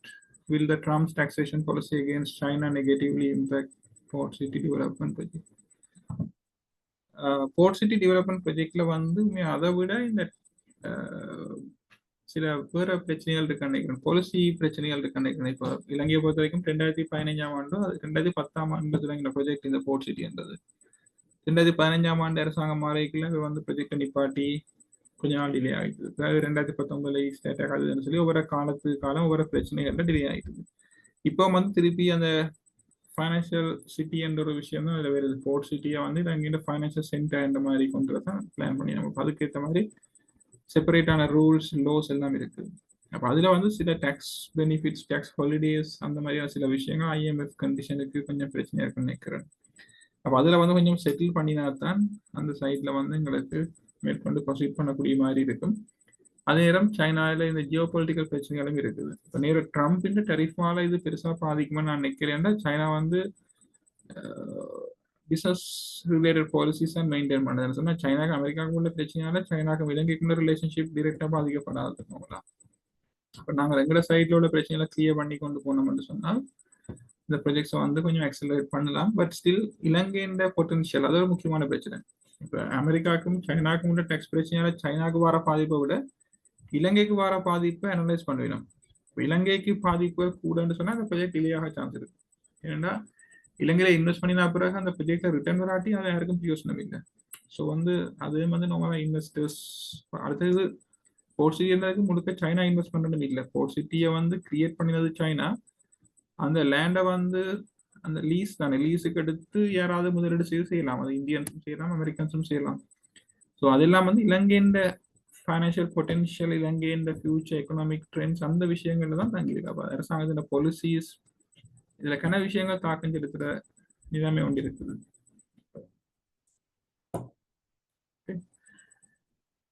Which country's stock market give higher returns to investors? அப்படி ஒன்றும் இல்லை. காலம் ஒவ்வொரு விதமான மார்க்கெட் இருக்கும். இப்போ இந்தியன் மார்க்கெட் அண்மை காலங்கள் நல்லா பெர்ஃபார்ம் பண்ணது. ஃபாரின் இன்வெஸ்டர்ஸ் கூட இந்தியாவில் இன்வெஸ்ட் பண்ணினோம். அமெரிக்கன் மார்க்கெட்ஸ் வந்து இன்றைக்கு ஒரு நியூஸ் வாசிச்சுன்னா இந்த ட்ரம்ப் இந்த டேக்ஸ் பாலிசியோட கிட்டத்தட்ட 20% மேலே அமெரிக்கன் மார்க்கெட்ஸ் ட்ராப் பண்ணிட்டு திருப்பி ஏப்ரலுக்கு முன்னைக்கு 17% திருப்பி அப் பண்ணிட்டுது. அப்போ அந்த ஆப்பர்ச்சுனிட்டிஸை பார்த்து ட்ரேட் பண்ணுறாங்களுக்கு அதில் வந்து பெனிஃபிட். அப்போ இந்த ஸ்டாக் மார்க்கெட் தான் எல்லாம் இது கூட அப்படின்னு சொல்ல கஷ்டம். உங்களோட இன்வெஸ்ட்மெண்ட் கெப்பாசிட்டி, உங்களோட என்ன சொல்லுங்க நாலேஜ் அந்த மாதிரியான விஷயங்கள்ல தான் அதை டிசைட் பண்ணலாம். உங்களோட அமெரிக்கன் மார்க்கெட்டில் டிரெக்டாக அக்கௌண்ட் ஓப்பன் பண்ணி போட்டு ட்ரேட் பண்ணுறதுக்கு உங்களுக்கு கெப்பாசிட்டி இருக்கான்றது. கெப்பாசிட்டி என்ன சொன்னால் அங்கே என்ன ஸ்டாக் இருக்குது, அதை எப்படி ட்ரேட் பண்ணுறது, அந்த பேட்டர்ன் என்ன, அதுக்கான காஸ்ட் என்னன்றதெல்லாம் தெரிஞ்சதான் செய்யலாம். சும்மா டிரெக்டாக யாரும் செய்யலாம் தானே. எனக்குமே அதில் பெரிய ஐடியா ஒன்றும் இல்லை. பட் ஜென்ரல் பெர்ஸ்பெக்டிவ் வந்து இப்படித்தான் இருக்குது. இந்த ட்ரம்பின் டேக்ஸால பிளான்டேஷன் செக்டர் எப்படி எஃபெக்ட் ஆகுன்னு கேட்குறீங்க. நார்மலாக வந்து இலங்கையிலேருந்து அமெரிக்காவுக்கு டீ எக்ஸ்போர்ட் பண்ணுறது ஒரு பெரிய பெர்சன்டேஜ் இல்லை. எங்களுக்கு வந்து ஏப்ரல் தான் அமெரிக்காவுக்கு கூட போகுது. அப்போ டேக்ஸால வந்து இப்போ பார்த்தோம்னு சொன்னால் இந்த டேக்ஸால வர இம்பேக்டை விட டீயை பொறுத்த வரைக்கும் இந்த கிளைமேட் இஷ்யூஸ் வந்து ஒரு பெரிய பிரச்சனை. போன வருஷமெல்லாம் பார்த்தீங்கன்னு சொன்னால் சில நாடுகளில் ட்ரை வெதர் பிரச்சனை வந்தது. இப்போ இலங்கையில் மழை கூட பெய்யறோடைய அங்கே டீ எக்ஸ்போர்ட் கூடி இருக்குது. இப்போ நியூஸை பார்த்தீங்கன்னா தெரியும், டீ ப்ரொடக்ஷனும் கூடி இருக்குது, எக்ஸ்போர்ட்டும் கூடி இருக்குது. அப்போ நாங்கள் கூட மிடில் ஈஸ்ட்டுக்கு தான் எக்ஸ்போர்ட் பண்ணுறோம். மிடில் ஈஸ்ட், ரஷ்யா அந்த மாதிரியான நாடுகளுக்கு தான் கூட டீ எக்ஸ்போர்ட் பண்ணுறோம். யூகே எக்ஸ்போர்ட் பண்ணுறோம், யூரோப்பியன் கண்ட்ரிஸுக்கு போகுது. அப்போ அந்த சைடில் வர இம்பேக்டை தான் கூட நாங்கள் பார்க்கணும். பட் ஓவராலாக வந்து இப்போ ஸ்ரீலங்காவில் வந்து இந்த மெக்கனைசேஷன் சொல்லி இப்போ அந்த மெஷின்ஸை பாவிச்சு செய்கிற புடுங்கிறது மற்றது சில குவாலிட்டி இம்ப்ரூவ்மெண்ட்ஸ் நடக்கிறபடியால் கொஞ்சம் ஃபியூச்சர் பொட்டன்ஷியல் இருக்கிற மாதிரி தெரியுது. மோட்டார் செக்டர்னு சொல்றீங்க. மோட்டார் செக்டர் நினைக்கிறீங்க ரீட்டைலிங் தான் சொல்றீங்க நினைக்கிறேன். இந்த வெஹிக்கிள் இம்போர்ட் பண்ற கம்பெனிஸ் சொல்றீங்க. வெஹிக்கிள் இம்போர்ட் பண்ற கம்பெனிஸ் வந்து பார்க்கணும் இந்த எவ்வளவு காலத்துக்கு இந்த இப்போ இவ்வளவு வெஹிக்கிள் இம்போர்ட்ஸ் இல்லாமல் ஓப்பன் பண்ணோன்னு வெஹிக்கிள்ஸ் கணக்கு வருது. டவுன் த லைன் எப்படி இருக்குன்னு கொஞ்சம் பார்க்கணும். அது இலங்கை இந்த பொருளாதாரத்தின் வளர்ச்சியில தான் தங்கி இருக்கும்.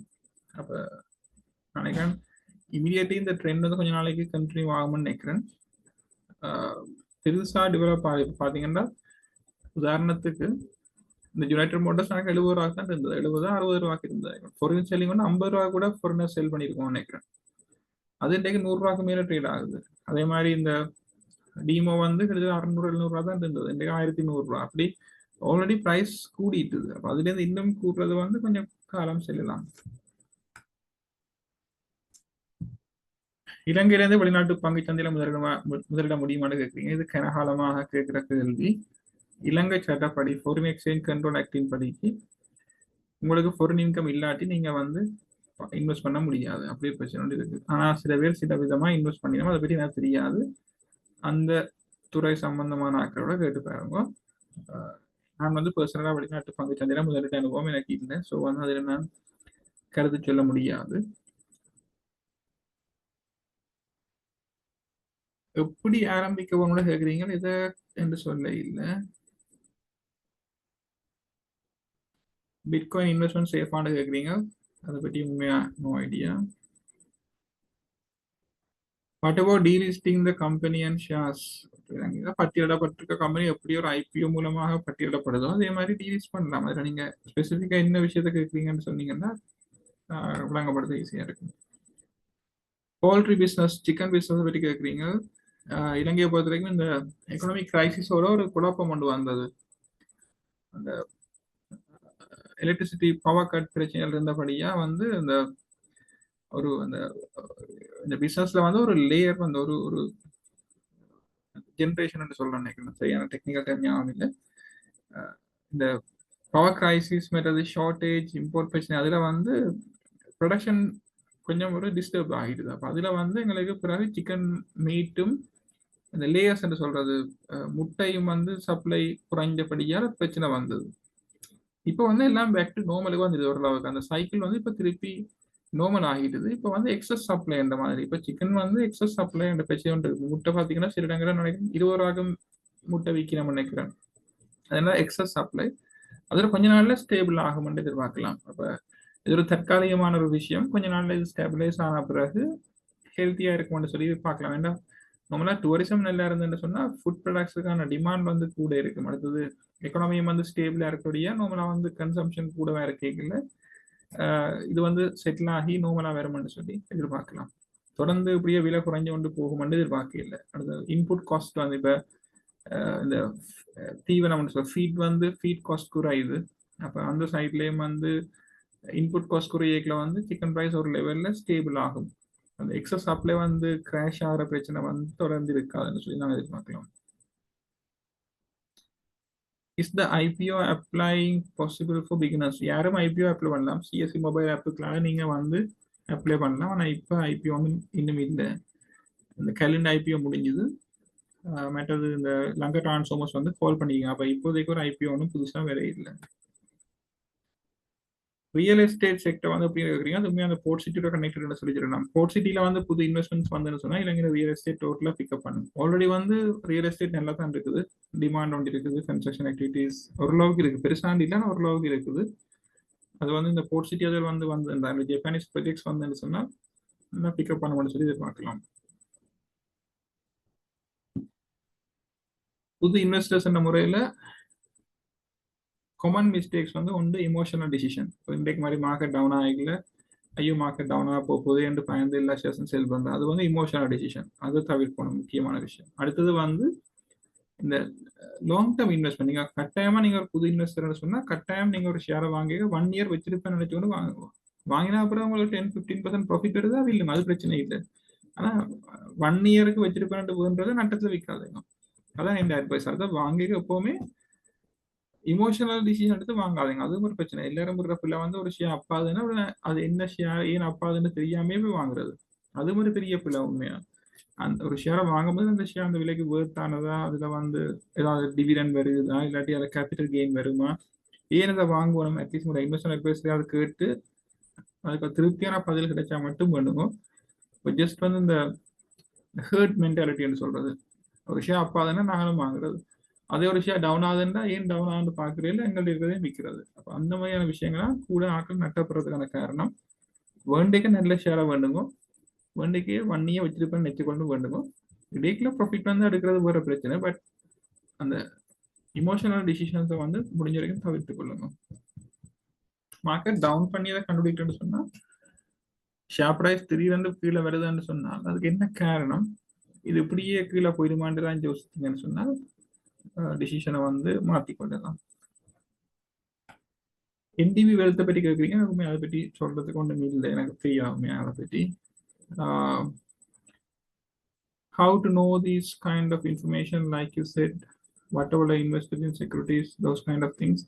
அந்த கம்பெனி அனுவல் ரிப்போர்ட் எடுத்து பாருங்க. 2025 ஆண்டு அனுவல் ரிப்போர்ட் இன்னும் ரிசர்ச் வரையில ரிப்போர்ட் இல்லை. 2024 ஆண்டு அனுவல் ரிப்போர்ட் இருக்கும்.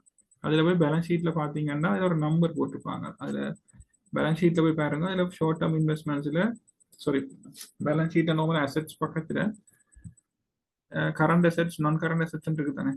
அதுல கரண்ட் அசெட்ஸ்ல பாருங்க cash and cash equivalents investments இருக்கும். அதுல ஒரு நோட் நம்பர்ஸ் இருக்கும். அந்த நோட் நம்பர்ஸ் அனுவல் ரிப்போர்ட்ல கீழே இருக்கும். அந்த நம்பரை தேடி பிடிச்சா அது என்ன இருக்குன்னு வாசிங்கன்னு சொன்னா அது வட்டவளக மட்டுமில்லை எந்த ஒரு கம்பெனிக்கும் அதை பற்றி தெரிஞ்சு கொள்ளலாம்.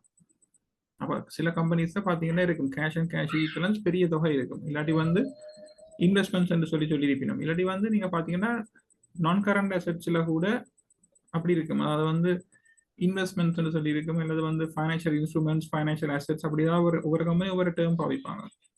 அப்ப அதுல நோட்ஸ் கொடுத்துருப்பீங்க. அந்த நோட்ஸ் நம்பர் ஒன்று, அந்த நம்பரை தெரிவித்து வாசித்தோம்னு சொன்னா அது என்ன விஷயம், என்ன தெரியும், அது ஷேர்ஸ்ல இருக்குதா, பேங்க்ல பிக்ஸ் டிபாசிட்ல போட்டுக்கிறோமா, இல்லாட்டி காசா வச்சிருக்கிறோமா, என்ன இருக்குன்னு சொல்லி பார்க்கலாம்.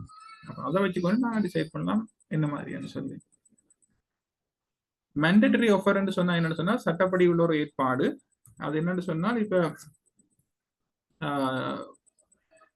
யாராவது ஒரு ஆள் ஒரு கம்பெனியில 30% விட கூடின பங்குகளை வாங்கினார். அதாவது வந்து இப்ப ஒரு கம்பெனி இருக்க வச்சுக்கொள்ள, உதாரணத்துக்கு ஜான் கீல்ஸ் இருக்கும். ஜான் கீல்ஸ்ல நான் ஒரு ஷேர் ஹோல்டர் இல்லை, நான் போய் ஒரு 30% ஷேர்ஸை எப்படியோ வாங்கிட்டேன்.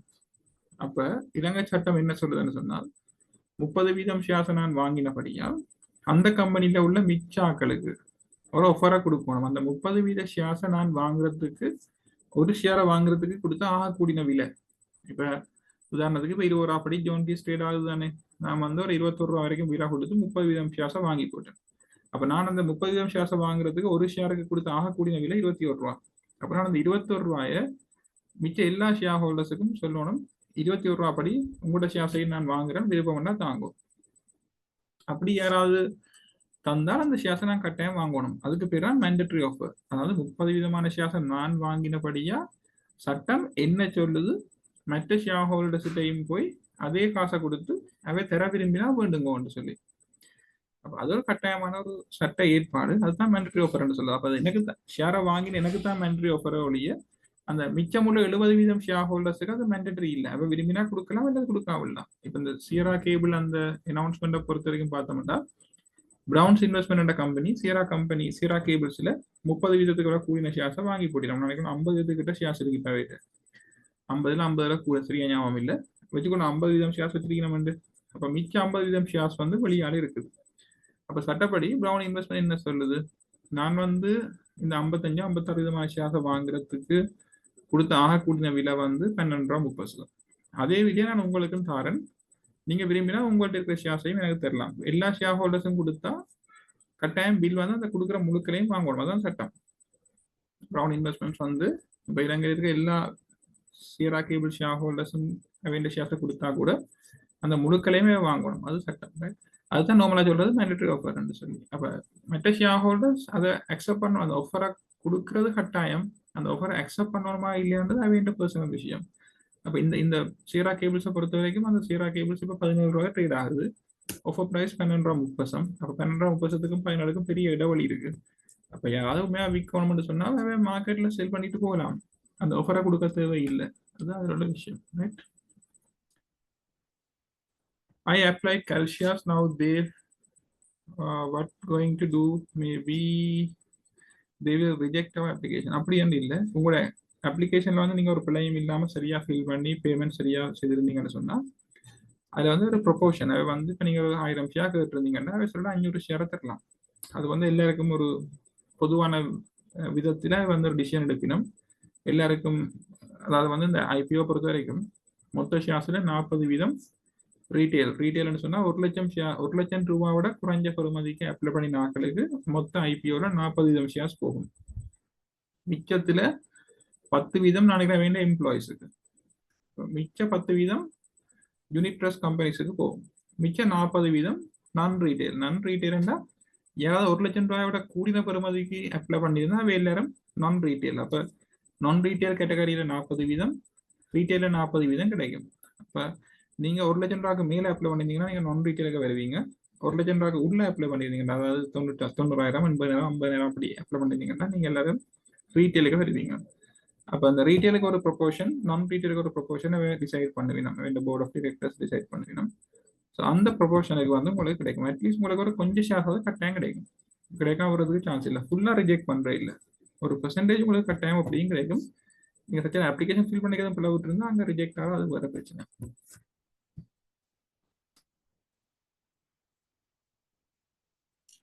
What about investing in some investor sentiment companies which have high PE, about 10 in CSE for long-term investing?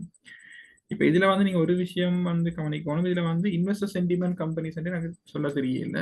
நார்மலா நாங்க பிஇ கூடின கம்பெனி என்று பார்த்தோம்னா அந்த கம்பெனி பிஇ ஏன் கூடவே இருக்குன்னு பார்க்கணும். சில கம்பெனி ஹை டிவிடெண்ட் பே பண்றது, அதால வந்து பிஇ கூடவே இருக்கும்.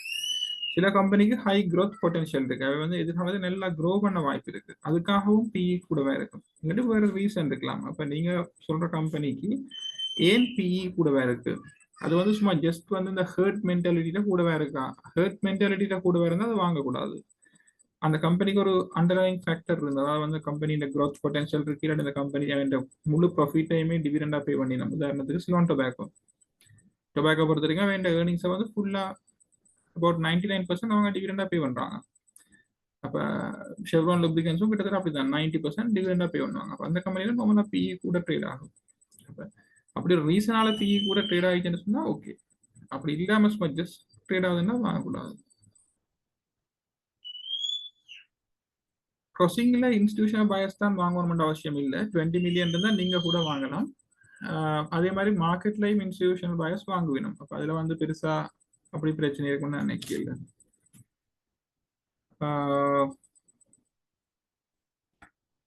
அப்ப நீங்க கேட்ட கேள்வி வந்து is the institutional buyers buying as க்ராசிங்ன்றது கட்டாயம் இல்லை. கூட க்ராசிங்ஸ் வந்து இன்ஸ்டிடியூஷனல் பயஸ் கூட வாங்குறது உண்மைதான், அவைதான் கூட க்ராசிங்ல வாங்குறது. ஆனால் அதுக்காக ரீட்டைல் ஆக்களும் க்ராசிங்ல வாங்கலாம். Will the growth of industry stocks like Access Tokyo increase? Will the growth of industry stocks like Access increase? இலங்கை வந்து இப்போ இந்த கன்ஸ்ட்ரக்ஷன் ஆக்டிவிட்டிஸ் கூடிச்சுன்னு சொன்னா அந்த கம்பெனிஸுக்கு பொட்டன்ஷியல் வந்து இருக்குது. இலங்கையில கோல்ட் ட்ரேடிங் இருக்கான்னு கேட்குறீங்க, எனக்கு தெரியாது, அந்த இன்ஃபர்மேஷன் எனக்கு தெரியல. What is bitcoin? இதுல அதை விளங்கப்படுத்திடாது, வெரி சாரி. நீங்க தயாரிச்சது இந்த சாட் ஜிபிடி எல்லாம் இருக்கு, இப்போ ஈஸி வாட் இஸ் பிட்காயின் அடிச்சிங்கன்னா வடிவா தமிழ்லயே விளக்கம் பெறும். Very sorry for that. which sector is underrated now and good future? அது வந்து கொஞ்சம் ஒரு சிக்கலான கேள்விதான். இப்போ வந்து உண்மையா பார்த்தா இலங்கை பங்கு சந்தையில ஒரு சில செக்டர்ஸ் சொல்லிதான் உண்மையா, ஒரு குறிப்பிட்ட சில ஷேர்ஸ் தவிர மிச்ச எல்லா ஷேர்ஸும் சரியான அண்டர் வேல்யூ. அது வந்து எப்போ ஃபேர் வேல்யூக்கு போகும்போது தான் எல்லாருக்குமே பிரச்சனை. ஏன்னா அந்த இலங்கையில வந்து தொடர்ந்து ஒன்றுக்கு பின்னு கொண்டு கணக்கு பிரச்சனைகள் வர வழியா மோஸ்ட் ஆஃப் த ஷேர்ஸ் வந்து இன்னும் அண்டர் வேல்யூவா தான் இருக்கு. இப்போ நாங்கள் நினைக்கிறோம் 10,000 இண்டெக்ஸ் 17,000 பாயிண்ட்ஸுக்கு வந்துட்டு மார்க்கெட் ஓவர் வேல்யூ அப்படி ஒன்றும் இல்லை. மார்க்கெட் இன்னும் மற்ற நாள் ஒப்படைக்கல இலங்கை பங்கு சந்தை இன்னும் அண்டர் வேல்யூவா தான் இருக்குது. ஸோ வந்து ஸ்டாக்ஸை பிக் பண்றதுல தான் அந்த திறமை இருக்கு உண்மையா. போல்ட்ரி ஷேரை வாங்குறதுக்கு இது நல்ல டைம் எடுக்கிறீங்க, என்ன பற்றி இன்னும் கொஞ்சம் வெயிட் பண்ணலாம் நினைக்கிறேன். என்ன இது வந்து ஓவர் சப்ளை பிரச்சனை இன்னும் இருக்கு, அது கொஞ்சம் ஸ்டெபிலைஸ் ஆகி அந்த ஓவர் சப்ளை குறைஞ்சி மார்க்கெட் ஸ்டெடி ஆகிக்கலாம், அதை வாங்கணும்.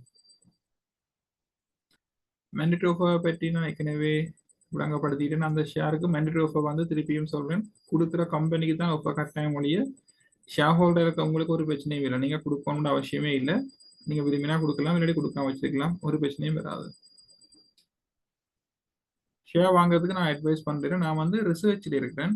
ஸோ வந்து நான் தனிப்பட்ட ஆட்கள் ஷேர் ட்ரேடிங்குக்கு அட்வைஸ் பண்றேன் இல்லை.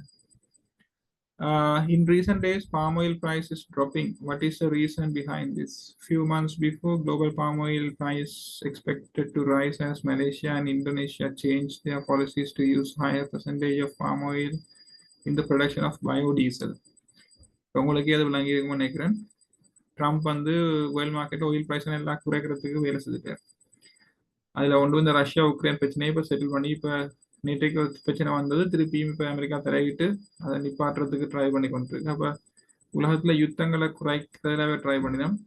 உலகத்தில் கூட ஆயில் ப்ரொடியூஸ் பண்ணுற கண்ட்ரி சைனா, ரஷ்யா, அடுத்து மிடில் ஈஸ்ட். மிடில் ஈஸ்ட்லேயும் வந்து இப்போ ட்ரம்பின் இன்ஃப்ளூயன்ஸ் இருக்கு. அப்போ ஆயில் ப்ரைஸை வந்து கண்ட்ரோலில் மெயின்டைன் பண்ணினா பயோடீசல் அதற்கான டிமாண்ட் குறைவு. அவங்களாம் வந்து க்ரூட் ஆயில் ப்ரைஸ் கூடினா பாம் ஆயில் ப்ரைஸும் கூடும். அண்மையில வந்து கூடிய ரீசன் வந்து நினைக்கிறேன் இந்த ட்ரை வெதர் கண்டிஷன், பட் இந்த ஈரான்ல வந்து இந்த சன்ஃப்ளவர் ஆயில் ப்ரொடியூஸ் பண்றது கூட.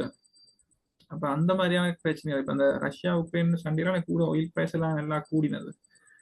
அப்ப அந்த பிரச்சனை செட்டில் பண்ணிச்சுன்னு சொன்னா ஆயில் பிரைஸ் நார்மலா குறைஞ்சதுன்னு சொன்னா இப்ப இந்த டாக்ஸ் பிரச்சனைனால இப்படியோ குளோபல் எக்கனாமி வந்து கொஞ்சம் ஸ்லோவா இருக்குது. அப்ப ஃபியூவல் டிமாண்டும் குறைவு, இந்த சண்டையும் வந்து குறைஞ்சதுன்னு சொன்னா ஆயில் எக்ஸஸ் சப்ளை ஆகும் சில வழியில. அப்ப எக்ஸஸ் சப்ளை ஆனா எப்படியோ இப்போதைக்கு பாம் ஆயில் பிரைஸ் பெருசா கூடும் எதிர்பார்க்கிறாது.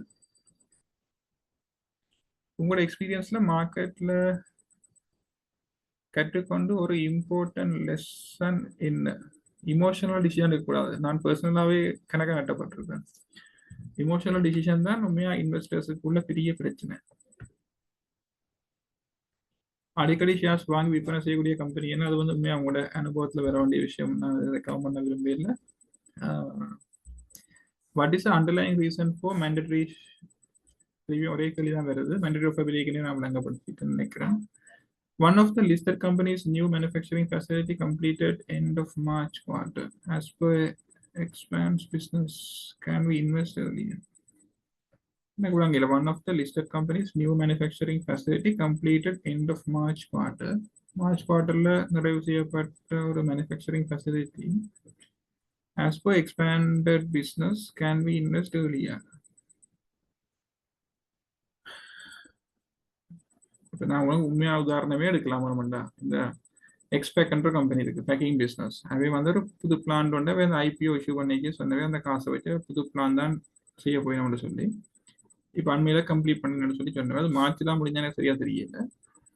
ஆனா வந்து இப்போ அந்த கம்பெனியை பொறுத்த வரைக்கும் பிசினஸ் கூடுமான்னு சொல்லி கேட்டீங்கன்னா, இலங்கையில மேனுஃபேக்சரிங் ஆக்டிவிட்டிஸ் கூடி அந்த பேக்கிங் ப்ரொடக்ட்ஸுக்கு டிமாண்ட் வந்தால் தான் அந்த ஷேர்ல பொட்டன்ஷியல் வந்து வரும். அதாவது வந்து அந்த கம்பெனியோட ப்ராஃபிட்டபிலிட்டி கூடி பிசினஸ் வரும். இப்போ இந்த ட்ரம்பின் பிரச்சனை எக்ஸ்போர்ட்டர் கொஞ்சம் பாதிக்கப்பட்டதுன்னு சொன்னா அந்த பேக்கிங் மெட்டீரியல் டிமாண்ட் குறையும். ஜஸ்ட் ஒரு உதாரணம், ரைட்? அந்த கம்பெனி பற்றி நான் நெகட்டிவான கதைக்கு ஜஸ்ட் ஒரு உதாரணம் விளங்கப்படுத்துற ஈஸிக்காக எடுக்கிறேன். அப்ப உண்மையா வந்து இந்த கம்பெனியில ஒரு மேனுஃபேக்சரிங் ஃபெசிலிட்டியோ இல்லாட்டி வந்து ஏதாவது ஒன்று செய்யணும்ன்றதை விட அந்த கம்பெனியோட பிசினஸுக்கு எதிர்காலத்தில் எப்படி பொட்டன்ஷியல் இருக்குன்றது முக்கியம். சில கம்பெனி வந்து காசுக்கு கேட்கல ஒரு புது இன்வெஸ்ட்மெண்ட்டை மேக் பண்றது நார்மல். பட் அந்த இன்வெஸ்ட்மெண்ட்ல இருந்து ரிட்டர்ன் வரதுக்கு அந்த பிசினஸுக்கு ஏற்ற பொருளாதார சூழல், எக்கனாமிக் என்வயர்மெண்ட் வந்து கிரியேட் ஆகணும். அப்பதான் அது வந்து அந்த பெனிஃபிட்டை வந்து கொடுக்கும்.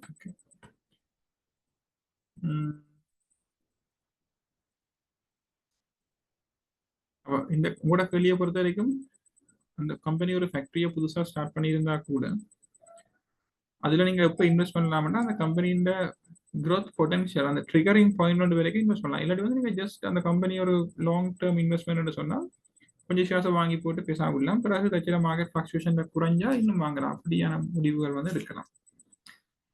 Distillery most shares belongs to corporate, only few shares trading in the market. Is it true? About 91-92% shares, 93 நினைக்கிறேன் மெல்ஸ்டாக் தான் சொந்தம். ஒரு 7-8% தான் வெளியால் இருக்குது. அதுனா முந்தி வந்து டிஸ்டிலரி மெல்ஸ்டா ஒரு பிசினஸ். அவங்க ரீஸ்ட்ரக்சரிங் ஒன்றின் மூலமாக தான் மெல்ஸ்டாவையும் டிஸ்டிலரியும் செப்பரேட் ஆக்கி லிஸ்ட் பண்ணி வச்சிருக்கணும். அப்போ உண்மையா வந்து டிஸ்டிலரியோட about more than 90% ஷேர்ஸ் வந்து மெல்ஸ்டாக்கு தான் சொந்தமா இருக்குது. மெல்ஸ்டான்ற ஒரு லிஸ்டட் கம்பெனி உங்களுக்கு தெரியும் நினைக்கிறேன். அது வந்து நம்மளால எந்த ஒரு கம்பெனிக்கும் அந்த கம்பெனியோட குவார்டர்லி ரிப்போர்ட் எடுத்து போட்டு அதில் ஷேர் ஹோல்டர்ஸை பார்த்தீங்கன்னா தெரியுமா அதில் யாருமே ஷேர் ஹோல்டராக இருக்கிறேன்னு சொல்லியாங்க. அதில் ஒளிவு மறை ஒன்றும் இல்லை, யாரும் பார்க்கலாம். Local government election result in construction industry boost ஆகுமா? லோக்கல் கவர்மெண்ட் எலெக்ஷனே இன்னும் ஒரு முடிவுன்னு தெரியா இந்த மாதிரி இருக்கு. எல்லாம் ஒரே குழப்பத்தில் நிற்கி நம்ம யார் எந்த கவுன்சில் எடுக்கிறேன்னு சொல்லி இப்போ உண்மையா வந்து இப்ப அதுகளை விட இலங்கையில முழு பொருளாதாரத்தையும் பார்க்கறதான் நான்டா நல்ல பண்ண என்னன்னு சொன்னா இப்ப இந்த ரூரல் லெவல்ல லோ லெவல்ல முனிசிபல் கவுன்சிலோ இல்லாட்டி ஏதாவது கவுன்சிலுக்குனால பெரிய கன்ஸ்ட்ரக்ஷன் ஆக்டிவிட்டிஸ் வர சான்ஸ் கிடையாது. ஆனா அந்த லார்ஜ் ஸ்கேல் ப்ராஜெக்ட்ஸ் வந்து ஃபாரின் இன்வெஸ்ட்மெண்ட்ஸ்ல கவர்மெண்ட் டீல்ஸ்ல நடக்கும். உதாரணத்துக்கு ஒரு எலிவேட்டட் ஹைவேயா இருக்கலாம், ஒரு லைட் ரயில் ப்ராஜெக்டா இருக்கலாம், இல்லாட்டி வந்து ஒரு ஹைவே ப்ராஜெக்டா இருக்கலாம். உதாரணத்துக்கு இப்போ எக்ஸ்பிரஸ் வே கொழும்பு இந்த சென்ட்ரல் எக்ஸ்பிரஸ் வே எல்லாம் இன்னும் சரியா ஸ்டார்ட் ஆகல. இப்போ அதெல்லாம் வந்து கவர்மெண்ட் ப்ராஜெக்ட்ஸ். இப்போ அந்த மாதிரி இன்வெஸ்ட்மெண்ட் அடிக்கல தான் மார்க்கெட்ல நல்ல ஒரு பூஸ்ட் வந்து நாங்க எதிர்பார்க்கலாம். நாட்டின் கன்ஸ்ட்ரக்ஷன் ஆக்டிவிட்டிஸ்லயும் வந்து ஒரு பூஸ்ட் வந்து அப்படிதான் எதிர்பார்க்கலாம். எனக்கு தெரிஞ்சு இலங்கையில டொபாக்கோ மட்டும்தான் மொனோபொலி லிஸ்டட் கம்பெனிஸ் இருக்குல்ல, மற்ற எல்லாருக்கும் நார்மலா காம்படிஷன் இருக்குது.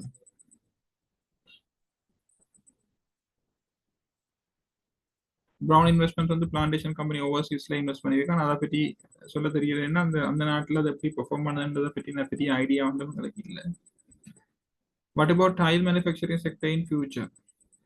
டைல் மேனுஃபேக்சரிங் செக்டர் ஆக்சுவலி வந்து இந்த கன்ஸ்ட்ரக்ஷனோட க்ளோஸ்லி ரிலேட்டட். இப்போ பார்த்தீங்கன்னா கன்ஸ்ட்ரக்ஷன் ஆக்டிவிட்டிஸ் இன்னும் பெருசாக பிக்கப் பண்ணல. இப்போ அந்த ஆக்டிவிட்டிஸ் பிக்கப் பண்ண வரைக்கும் கொஞ்சம் நான் வெயிட் பண்ண வேண்டியிருக்கும்னு நான் நினைக்கிறேன். Reason for restriction on expanding palm oil sector. இலங்கையில வந்து அது ஏன் தடை செய்திருக்கணும், இன்னும் ஏன் எலவு பண்ண இல்லைன்றதை பற்றி இன்னும் கிளியரான ஒரு இதுவும் இல்லை. லேட்டஸ்ட் ஸ்டடீஸ் வந்து சொல்லுது அதனால பெரிய பாதிப்புகள் இல்லையா. பட் அரசாங்கம் வந்து ஏதோ சம் ரீசனுக்காக இன்னும் அதை எலவு பண்ணாம இருக்கணும். எனக்கு சரியான அதை பற்றி விளக்கம் தெரியல. இந்த இந்தியன் கம்பெனியோட டெக்கார்ட் அக்வயர் பண்ற ஸ்டோரி வந்து ஏற்கனவே இருக்குது. இன்றைக்கும் நாளைக்கும் சோஷியல் மீடியாவில் பெருசாக ஷேர் பண்ணப்பட்டிருக்குது. பட் அதை பற்றி சரியான தகவல் தெரியல. இன்னும் ஒஃபிஷியலாக சிஎஸ்சி அனௌன்ஸ் பண்ணப்படையில. உங்களை மாதிரி எனக்கும் அதை பற்றி தெரியாது.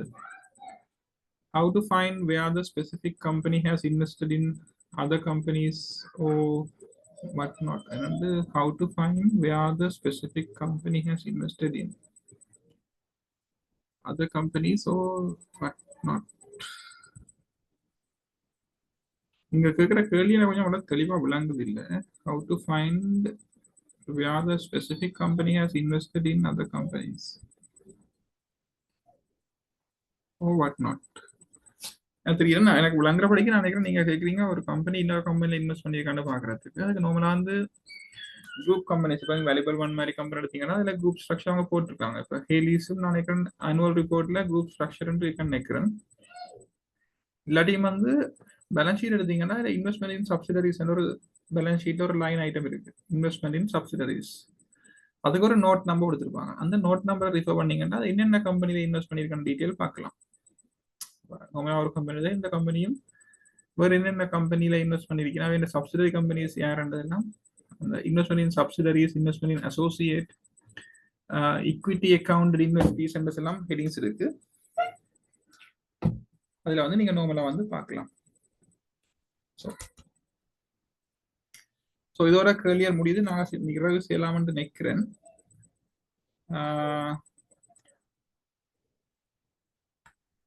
விசாகன் அநேகமா எல்லா கேள்விகளுக்கும் பதில்கள் வழங்கப்பட்டன.